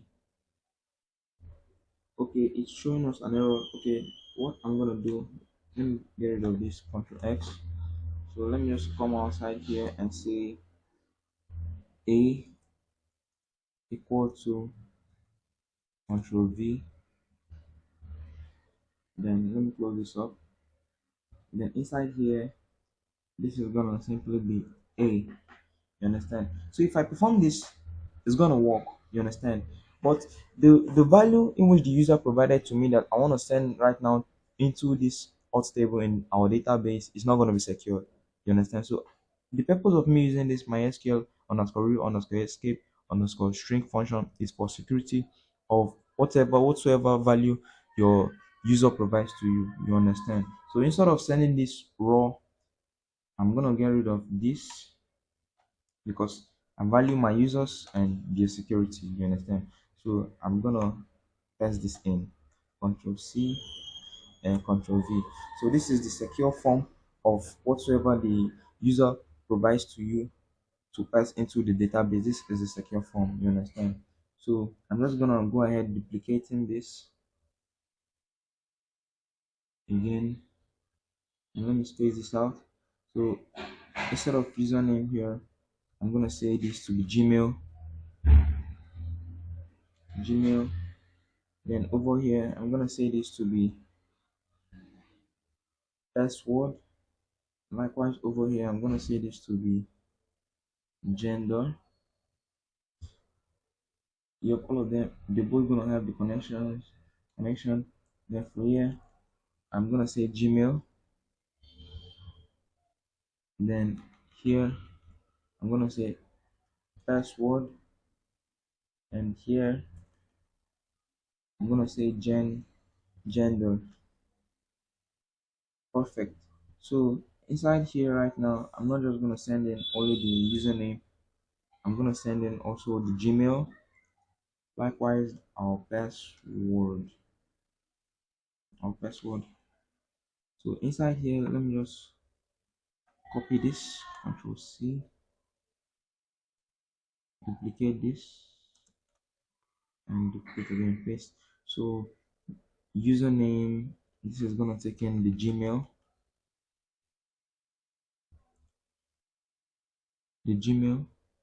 and this is gonna take in the password. Perfect. So we've written our SQL query. So right now we're gonna query the SQL command in which we've written. So I'm gonna go ahead and say query. So querying this, we make use of the PHP function which says mysqli underscore query. So here you see it, mysqli underscore query. Then inside that, we're going to take in our connection. Then after that, we're also going to take in an argument of SQL, in which we've written SQL. So come close this up. So perfect. So this is done and it's set and it's ready. So what we need to do right now is to check the final stage of confirmation before we display a message or we confirm that yeah, we've signed a user up. You understand? So the final stage of confirmation is whereby we're gonna check if the query is true. You understand? So checking if the query is true, we're gonna use the if statement. As I said, if the query is true. So if this query is true, so this is how you're just gonna do it. It's very simple. So if the query is true, let's just redirect. Okay, before we redirect, let me just say echo find. Okay, echo successful. Perfect. So let's save this up, and now let's go check this up and hope it runs fine. But definitely it's gonna run fine. So over here right now in our web browser, let's sign up a new user. Let me first of all refresh. Yeah, so it's kind of like restarting afresh. So let's sign up a new user. So I want to sign up myself, Nelson.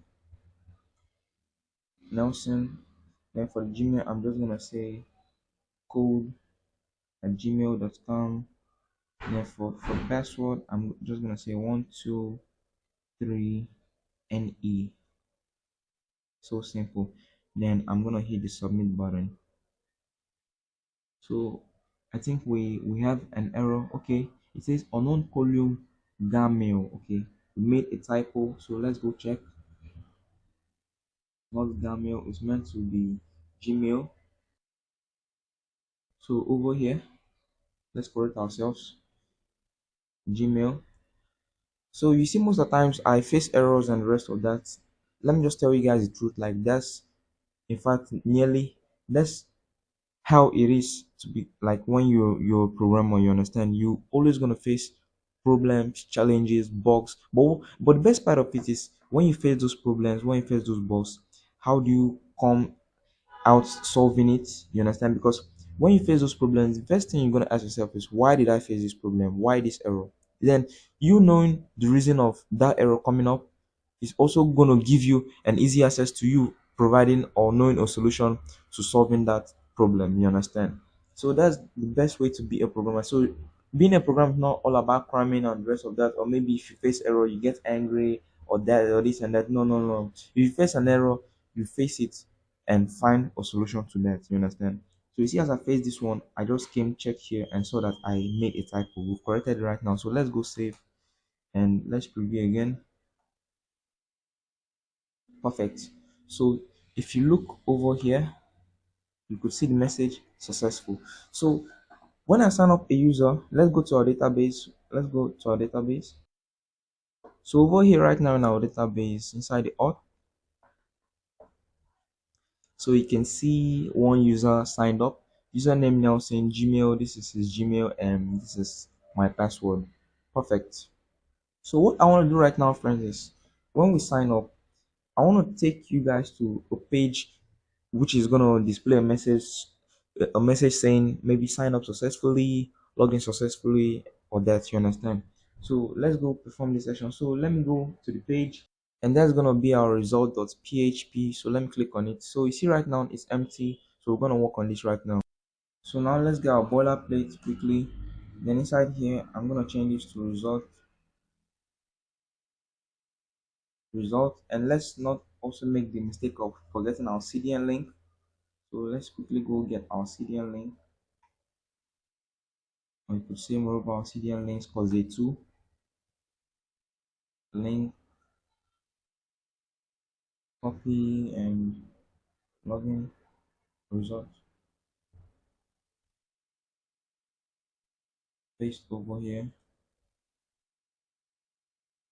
Then for the JS, let's give a good amount of space. Back to login. Yeah, here, let's copy this, head back to result, and let's paste this. So next up, I'm gonna have to start with my H1 and my form, but I already have this in my notepad. So let me just go to my notepad, copy, and come over here and paste to save us time. So I've copied it. So let me paste Ctrl V. Now let me take this inside and perfect. So this H1 is it echoes a successful message for us. So we're gonna work on this, and we're also gonna work on these messages right now. So for the messages, let's go up and start with our PHP.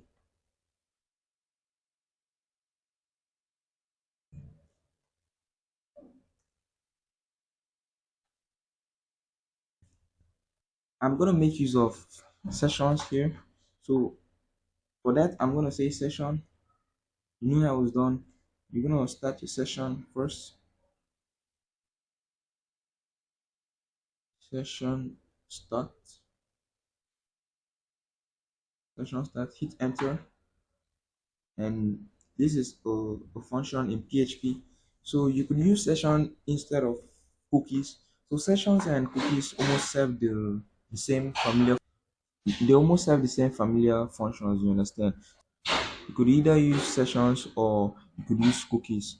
So I'm gonna explain more on sessions for you guys. So sessions help us in holding values to variables that we can access in other folders. You understand? Or another file, another PHP file. So let me show you guys what I mean. So for this session right now, I'm gonna make a message variable,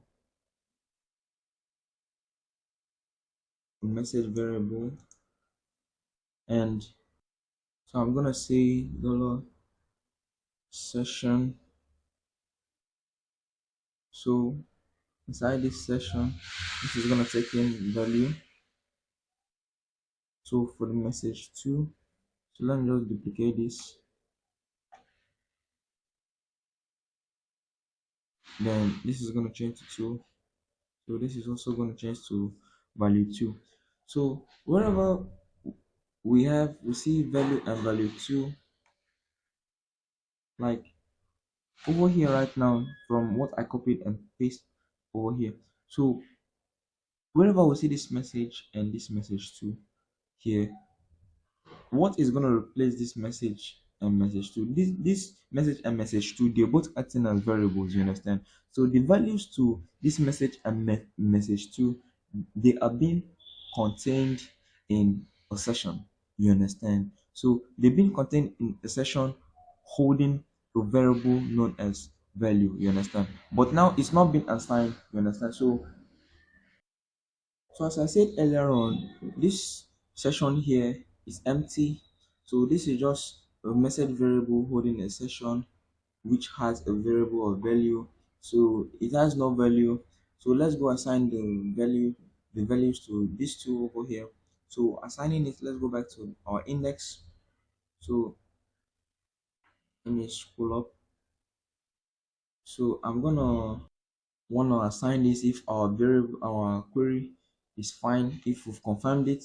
So inside here, I'm gonna go ahead and say session session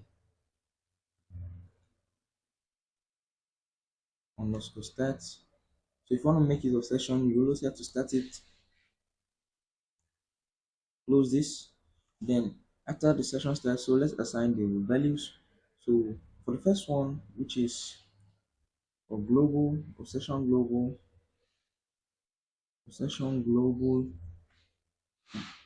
of value, if you could remember. So it's in this place right now. In this place, we're gonna pass in the value to the variable. So this right now is considered as a variable.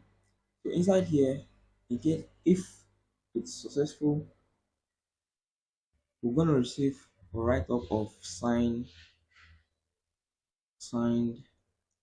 up a message which says signed up,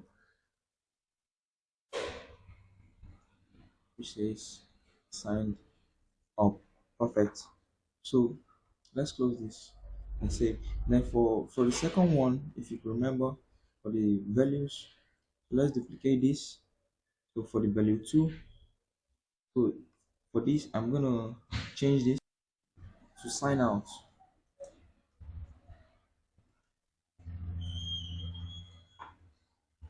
So let's save this.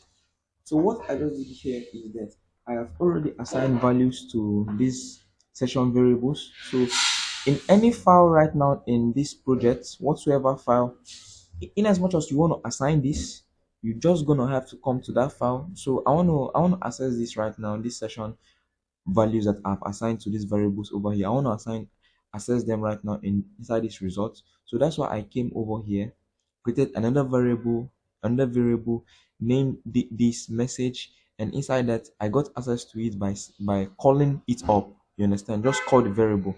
But before you do that, make sure you start your session. You understand? So that's it. So this should work right now.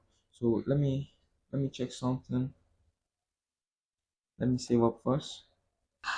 Okay, what I want to do right now is you click submit, if you click submit, and instead of showing us the successful message right here, let it navigate us, let take us to the result.php page. You understand? So let's come over here to our index. So I'm gonna make use of the header, then inside the header I'm gonna say low, no, a string of location. Then inside here I'm gonna navigate us to result.php. So result.php is inside the same directory as index.php where we're navigating from, result.php. So in case if you're confused about navigation and the rest of that, I also have a video which I made separately for navigation, so you could check it in my channel and you're gonna see. So I taught everything all about navigation and you're gonna understand it very well. So let me close this using a semicolon and let's save up. And let me comment this out because we don't need the message anymore. And let's go refresh, Control R.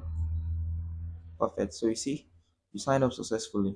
This is a sign out button. So let's design this, but we've gotten the functionality. So y'all have seen it. So let's get back. So to the results for the styling, as usual, in between the head and the body, we're gonna say style. Perfect. Then hit enter. So I already have this styling also copied and also pasted in my notepad. So let me just go over there, copy it and come paste it here to save us time. You understand? So I've copied it and let's paste. So this is the styling. So let's save up and let's refresh, and voila, here you go. So you see you signed up successfully, and if you hover, the background color changes and that's it. So if you want to get your hands on this, so you could just go ahead, go over the styling yourself, but I just copied it from text my notepad text editor. You understand, to save us time. If not, I would have shown you guys this one after the other, but it's fine. So the next functionality in which I'm gonna need to work on right now is the sign out, whereby if you click the sign out it just takes you out and it's like done. You understand? So let's go work on that.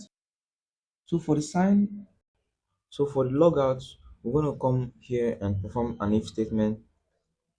If is set, we're going to say if is set. So what is set? So we're going to make use of the post global to locate what is being set. So the value is for this is value 2. If value 2 is set, now let me go show you guys what value 2 is. So let's scroll down. So you see what value 2 is, the button. So let's go to our code web browser. So over here in our web browser, this is the button. So if this is set, which is if this is being clicked, so it should sign us out. So it's very simple. It's so easy. So let's scroll up. Let's go back up. So we're going to perform session destroy. So I'm going to say session mysql destroy. So this is also a function in PHP. The same way we have session start, we also have session destroy. You understand? So let's save this up. So when it destroys the session, I want it to navigate us to another location, or you could say page. So location location of logouts.php. So let's save this. So this was easy because logout.php is inside our inside the same directory as where we're locating from, which is the result.php. You understand? So let's go test this out. So refresh. So let's click the sign out. So so I've clicked it and it's not navigating us to the logout page. So let me go back. Let me go back here and see why. Okay, I made a mistake. This is meant to be a post global. Then let's save this up and it should work right now. Yep, so you see it takes us to the logout.php, but you see this page is empty. So let's go work on this page real quick. So for our logout.php, I'm just gonna get my boilerplate. I'm gonna say logout, logout. Then inside here, I'm just gonna give this h1 element, which is gonna say done. Yep. Then just a little styling. Then h1. I'm gonna say text align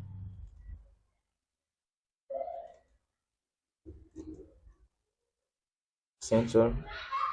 Let's save this up. Space this out. Let's save this up and let's go preview. So let's refresh again. So you see done. So we successfully logged Nelson, the user Nelson out. So you understand. So what's remaining for us right now is to log in. You understand. So we've done the sign in and we've also done the sign out. You understand, or log out, all the same. So what we need to do now is for the login. So let's go over and perform the login action. So but before we go back, I'm gonna come over here, log in dot php, click this. Yep. So over here right now, since Nelson is already a registered user, we need to come here. If we provide the username Nelson and the password, and if the password matches with what we have in the database, it should log Nelson in. You understand? So let's go to the login.php and begin this. So over here for the login.php, we already have this designed. So to just continue with our PHP over here. So give a good amount of space. So come to the top. We're gonna say PHP.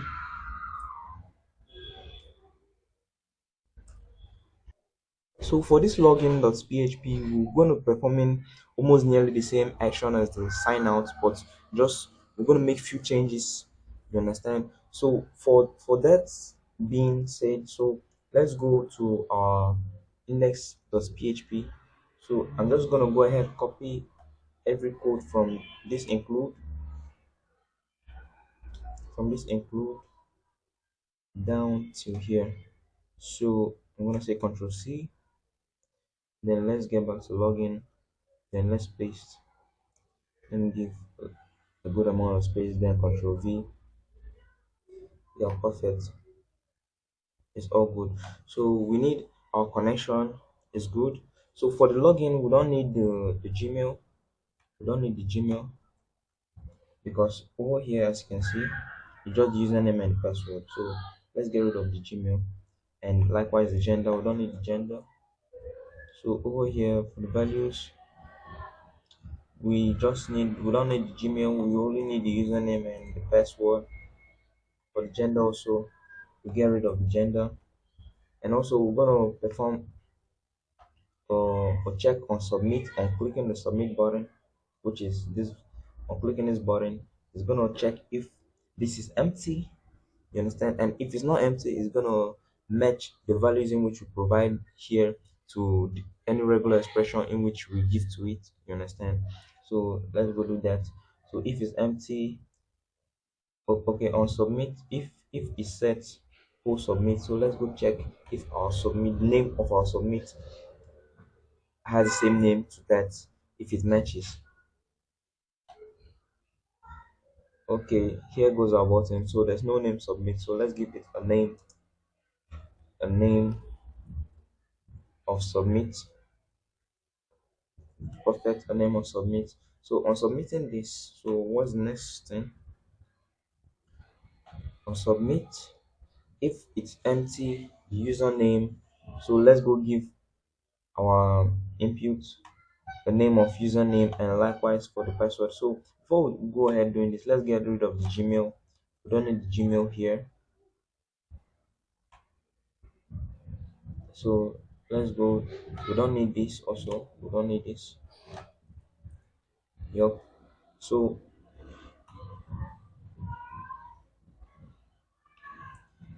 for the username, inside the username here, input, let's go ahead giving it a name of username. It has to match with the name in which we provided to our post global over there. So let me just do the same thing for here. Name, this is gonna be password, and let's say perfect. So let's go up and continue. So it still says, so for this, if it's empty, if the username field is empty, it should give me this. Username field is empty. Perfect. So I want to get rid of this regex. I don't need regex for this. So if you want, you could leave, you could go ahead leaving your regex, but I don't want to make use of regex any longer. So this is the only thing in which I want to make use of. So let me cut, and then let me cancel this, paste this here, let me save, and let me go ahead and repeat this action I did here for the password. So let me just copy this, Control X, then get rid of this and paste this and save this up. Perfect. So let's go work on if it's empty. Let it display the user field is empty in the form. So let's go to the form right now. Yep. So this is where it's gonna display that for us. And as I told you, we're gonna do more of copy and paste because the sign up and the login are kind of alike. It's just few changes you're gonna make. So let's head back to our index of PHP for where we did our sign up code, where we performed code for sign up, and let's go copy the message for the error. This should be it. This should be it. Control C. Then let's head back to login.php. Then let's paste this. Then I'm gonna make a change here. Instead of the for the Gmail, I'm gonna say username. Perfect. So let's go ahead repeating this for the password. So for the password, I'm just gonna head I'm just gonna go ahead copying the div, complete div, and I'm gonna come beneath this and paste. So I'm gonna change this to password help, not username help. Password help. Then inside here, I'm gonna change this to password. So let's go check out this functionality if it's working. So let's refresh. Perfect. So if we say if we click the submit button and it's empty, let's get notified that our field two fields are empty, or either of the fields are empty. So let's click on submit. So you see, it says to us user field is empty, password field is empty. So which tells us that these fields are empty. So let's go work on it if it's not empty. You understand? So if it's not empty this time, what I want to do is get the user's information, which is the username and the password, and check whether we have any of this information registered in our database. So if we have any of this information registered in our database, that is if we have a match to, to any of this information being provided here in our database, log the user in. You understand? Simply meaning that the user is our user. You understand? Maybe he subscribed to our channel or something like that. He's our person. So that's it. So let's head back and perform the action. So let's head straight up. Let's head straight up. And after all of this, we're gonna come inside here and say array. Okay, no, I'm gonna say if we have an error. Remember, by checking this, we use the function PHP function method named array underscore filter. So array underscore filter only gives us an output if it's true. You understand? But if it's false, it doesn't give us anything. You understand? So let's use this to check if we have an error. So if we have an error, give us nothing. But if we don't have an error, proceed. You understand? So checking for the errors, let's go to our index.php and go copy it.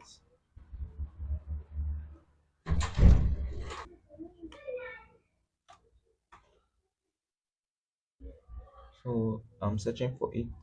Okay, here it is. So let's copy this, our empty errors, Control C, no, Control C. Let's come here and let's paste inside here, Control V.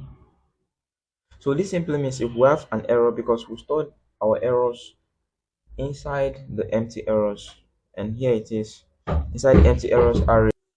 So inside the empty errors array, you see the username is empty initially, the password is empty, the value for the username variable is empty, likewise for the password variable is empty. But whenever we don't have any value provided by the user, then we have a value assigned to them. You understand? So that's it. So this function comes to check if this is empty. If this is empty, simply meaning that we don't have any errors. You understand? Is we're good to go. But if it's not empty, simply meaning that an error has been displayed. You understand? So something has gone wrong. So let's continue. So inside this right now, let me make an inverse of this. So this inverse is if we are good to go, if there's no error being displayed, then we're gonna go ahead writing our SQL and making a query. But I already have this in my notepad as as usual. So let me just go to my notepad and copy and paste here for safety of time to make our time quick. So let me paste. So here you go. So this is our SQL query. It says select everything from the table users where username is equal to username here variable and password is equal to password variable. But for now we don't have any username variable and any password variable. So let's provide that. So let's head over to our index.php and go copy them, Control C, then let's come back and paste, give a little space. So I'm going to change this to password, password for the values here. I'm going to change this to password. Then let's save. So you all know, you all by now should know the reason why I made use of this function to avoid SQL injection. You understand, avoidance of SQL injection. That's why I made use of this function. If not, I would have passed in the value directly in here. You understand, but this is more preferable and more better for safety of your users information and data. You understand, so it's fine. So the next thing we're gonna do right now is the final confirmation. As I told you guys previously, after you make your SQL command, you're gonna query. Then after querying it, you're gonna make the final confirmation. Like if it says if it's fine, if everything is good to go, then what are we gonna do? So by saying I'm gonna go ahead and say if open this my SQLI underscore num underscore rows. So this function you see right here is a PHP function which returns to us the number of rows in a result set. You understand? So what I want this to do right now is to go to our database and check. So this query is kind of like a result from our database. You understand? So you let me just go ahead changing this from query to result. Perfect, so that you guys will be clear. So this is kind of like a raw result from our database. So it's going to go ahead now check this result in which we're pasting results. So it's going to check if this exists. You understand? That's the work of this function. This function here, if this exists, just one single. Okay, not single. If this exists, it could be one, twice, three times, four times, four times. If it exists as many as it can, then go and find run this code block here. You understand? But what I want to do is I don't want it to check, because if a user exists two times, because if I leave it like this, a user could I could have a double user bearing the name Nelson, and also a user bearing a password of 12NE. So what I'm gonna do is I'm gonna say equal to equal to 1. So I want to make use of street comparison over here. So what this simply means now is if a user's data in our database exists once, run this for me. You understand? So let's go ahead and navigate the user to our result page. So to do that, we're gonna make use of the header, location, and the location is gonna be result.php. Perfect. So let's save this up and let's go preview. So let me refresh again to check your form again. I don't know where I'm receiving this message from, but let me go check. So see where I'm getting this error from. Check. Okay, see where I'm getting the message from. Check your form again. So I don't want to make use of this any longer. So let me get rid of everything.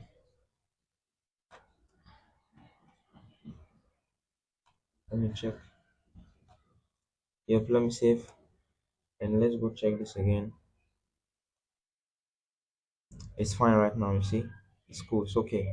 So let's come inside here. So I have Nelson registered, so I'm gonna say Nelson, and password to Nelson is 123NE, and let's click on submit. So we have an error which says mysql num underscore rows argument one result must be of type mysql result. So let me go check this and solve it.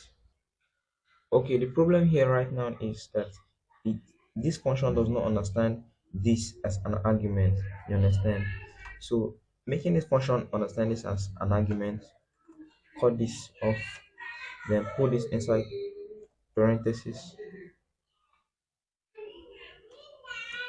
So I'm gonna say result. Perfect. So this is inside. I have another error. Okay, I'm coming. Okay. Then inside here, I'm gonna say result. Perfect. So let's save and let's go preview again. Okay, we still have the same error. Okay, I'm getting this error because of selecting everything from the users table. So not the users table, the auth table, where username is this and the password is this. So let me save up and let me preview this. So let's refresh. So let me save this again, and let's check this in our web browser. So let me refresh. So I'm gonna input my password, NE, submit. So you see, we have logged in successfully. Log out. So now let's perform the function for the logout. Let's ensure that this is working. So for the logout, so we're just gonna go ahead to our result.php and copy this. So let's head back to our login, and beneath this if here I'm gonna paste this. So if it says so, let's go check the button if it's valid true. So the button has a name. Okay, no, not if. So now we paste this. Let's save and let's go preview again. So I'm gonna go ahead click the sign out. So you see, done. So that's it. And let's get back to our login.php. Login.php. There's another function which I want to perform here. In case if maybe none of this, we don't have any of the information the user gave us in our database. In case if it doesn't exist over here inside the auth, in case we don't have any registered user of any information being provided to us from them inside here. So what we're gonna do now is we're gonna show a red notification saying username or password invalid. You understand? So let's go ahead and perform that. So for that, so to show this, I'm gonna need a h3 element. I'm gonna need the h3 tag. So let me scroll down and let me check where I'm gonna make use of this after the login form, which is after the title. So beneath here, I'm gonna say h3.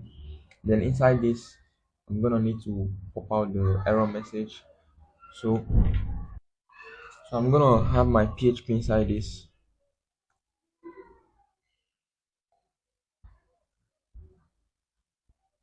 I'm gonna say PHP. And then I'm gonna say echo error. So this is gonna display to us our error message in the PHP over there. So right now we don't have the error message. So let's give this error message a value. So I normally love doing this using associative arrays. So after these values here, I'm gonna say errors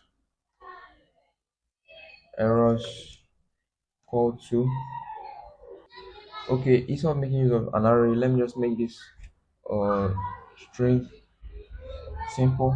So let it be an empty string before they submit. But on submitting this and our user information being passed in here does not match, let's display the error. So this is for, let me check. Okay, this is for if it matches, then perform this. But if it doesn't match, give our error variable a value which says invalid user name or password.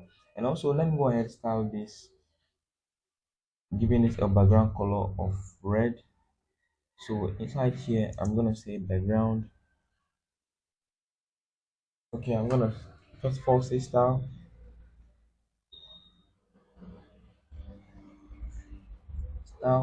Then for this I'm gonna give this a PHP styling. I'm gonna say PHP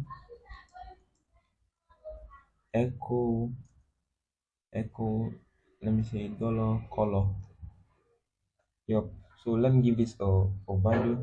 So for that, I'm gonna assign that. I'm gonna assign that inside here. So for the color should be equal to red. Perfect. So let's save and let's scroll down and preview again.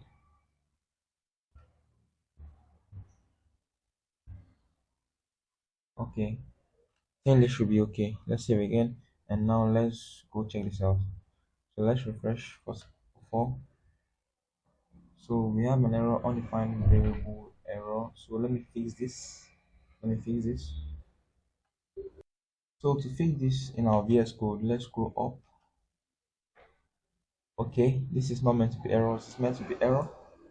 So simply meaning that initially, if we've not made a submission, as I just reload this, as I reloaded this, you see I've not clicked on the submit button and it pops this out for me. So what we're gonna be doing right now is, if we've not submitted this, if we've not clicked on the submit button, let this be empty. You understand? So let's refresh again, and you see it goes on. Perfect. So let's put in wrong credentials. Let me go ahead and say Nelly. Then for the password, let me put 78 and let me click submit. So it says invalid username or password, but our background color has not been given. So let's go check out why. Okay, I've seen the mistake. So inside here, we're gonna say background color, background color to be this. Then let's save and let's refresh once more. So you see background color is red. So let's place this text in the center and give this some curvy edges like this. So let's head back. So this is gonna be the style. So for the style, I already have it in my notepad, so I'm just gonna go ahead, copy and paste over here. So let me head over to my notepad. I've copied it and let me paste. Okay, inside the style and beneath this, I'm gonna paste this and let's save and go preview again, refresh, and you see perfect. So yeah, you see it's now looking so very good. So everything now is perfect on our site, and let's start from beginning again. Let's just take a quick preview of how our project was, how it looks like. So from beginning, let's register a new user. So username, I'm gonna give him a name of Dwayne, name of Dwayne. Then for the email, I'm gonna say Dwayne@gmail.com.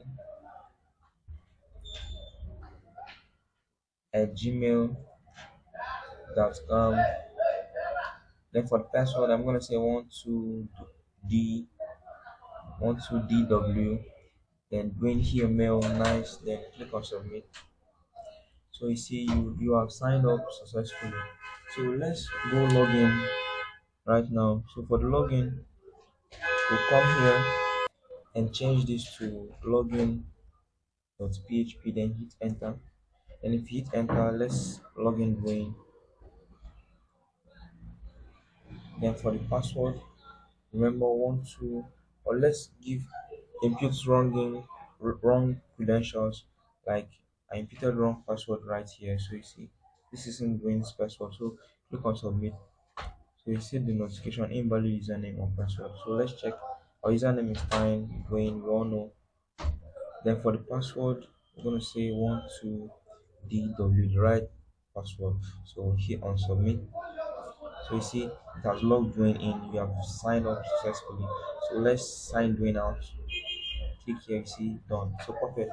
So friends, this is the final result of our project, and I hope you guys did really enjoy this. Although I know that it was bulky, it was long, but I don't know how I would have made it smaller or congested it, but I just needed to explain every bit of everything for you guys. And before I go, I just did remember something. You know, when you come, let me go to the sign up. Let me go to the index, which is the sign up. You know, when you come here, you click here and start typing something, maybe an email, it shows you this. So if you want to get rid of this, it's very simple. And you just come to your PHP, your form, your PHP. So let's head over to our index.php, locate the form. So inside each of the input values here, the inputs, so we're gonna have something called auto complete. We're gonna turn off our autocomplete. So autocomplete off. So let's just copy this. Let's just copy this and paste for our Gmail, and likewise our password. Then save. Then let's also come to the logout.php. Okay, login.php. So in our login.php, we're gonna go ahead paste the autocomplete also, and likewise here paste, and that's it. So save up, then come over here and refresh. So you see now, if we were typing in our email like code at gmail.com, you see it does not bring forth the auto completion option to which like to help us complete what we type in, you understand? So it's much more better because of security purposes and the rest of that. So it's fine like this. And so friends, thank you guys for hanging there with me, and bye from Coding Chess. See you next time, my next video. Bye.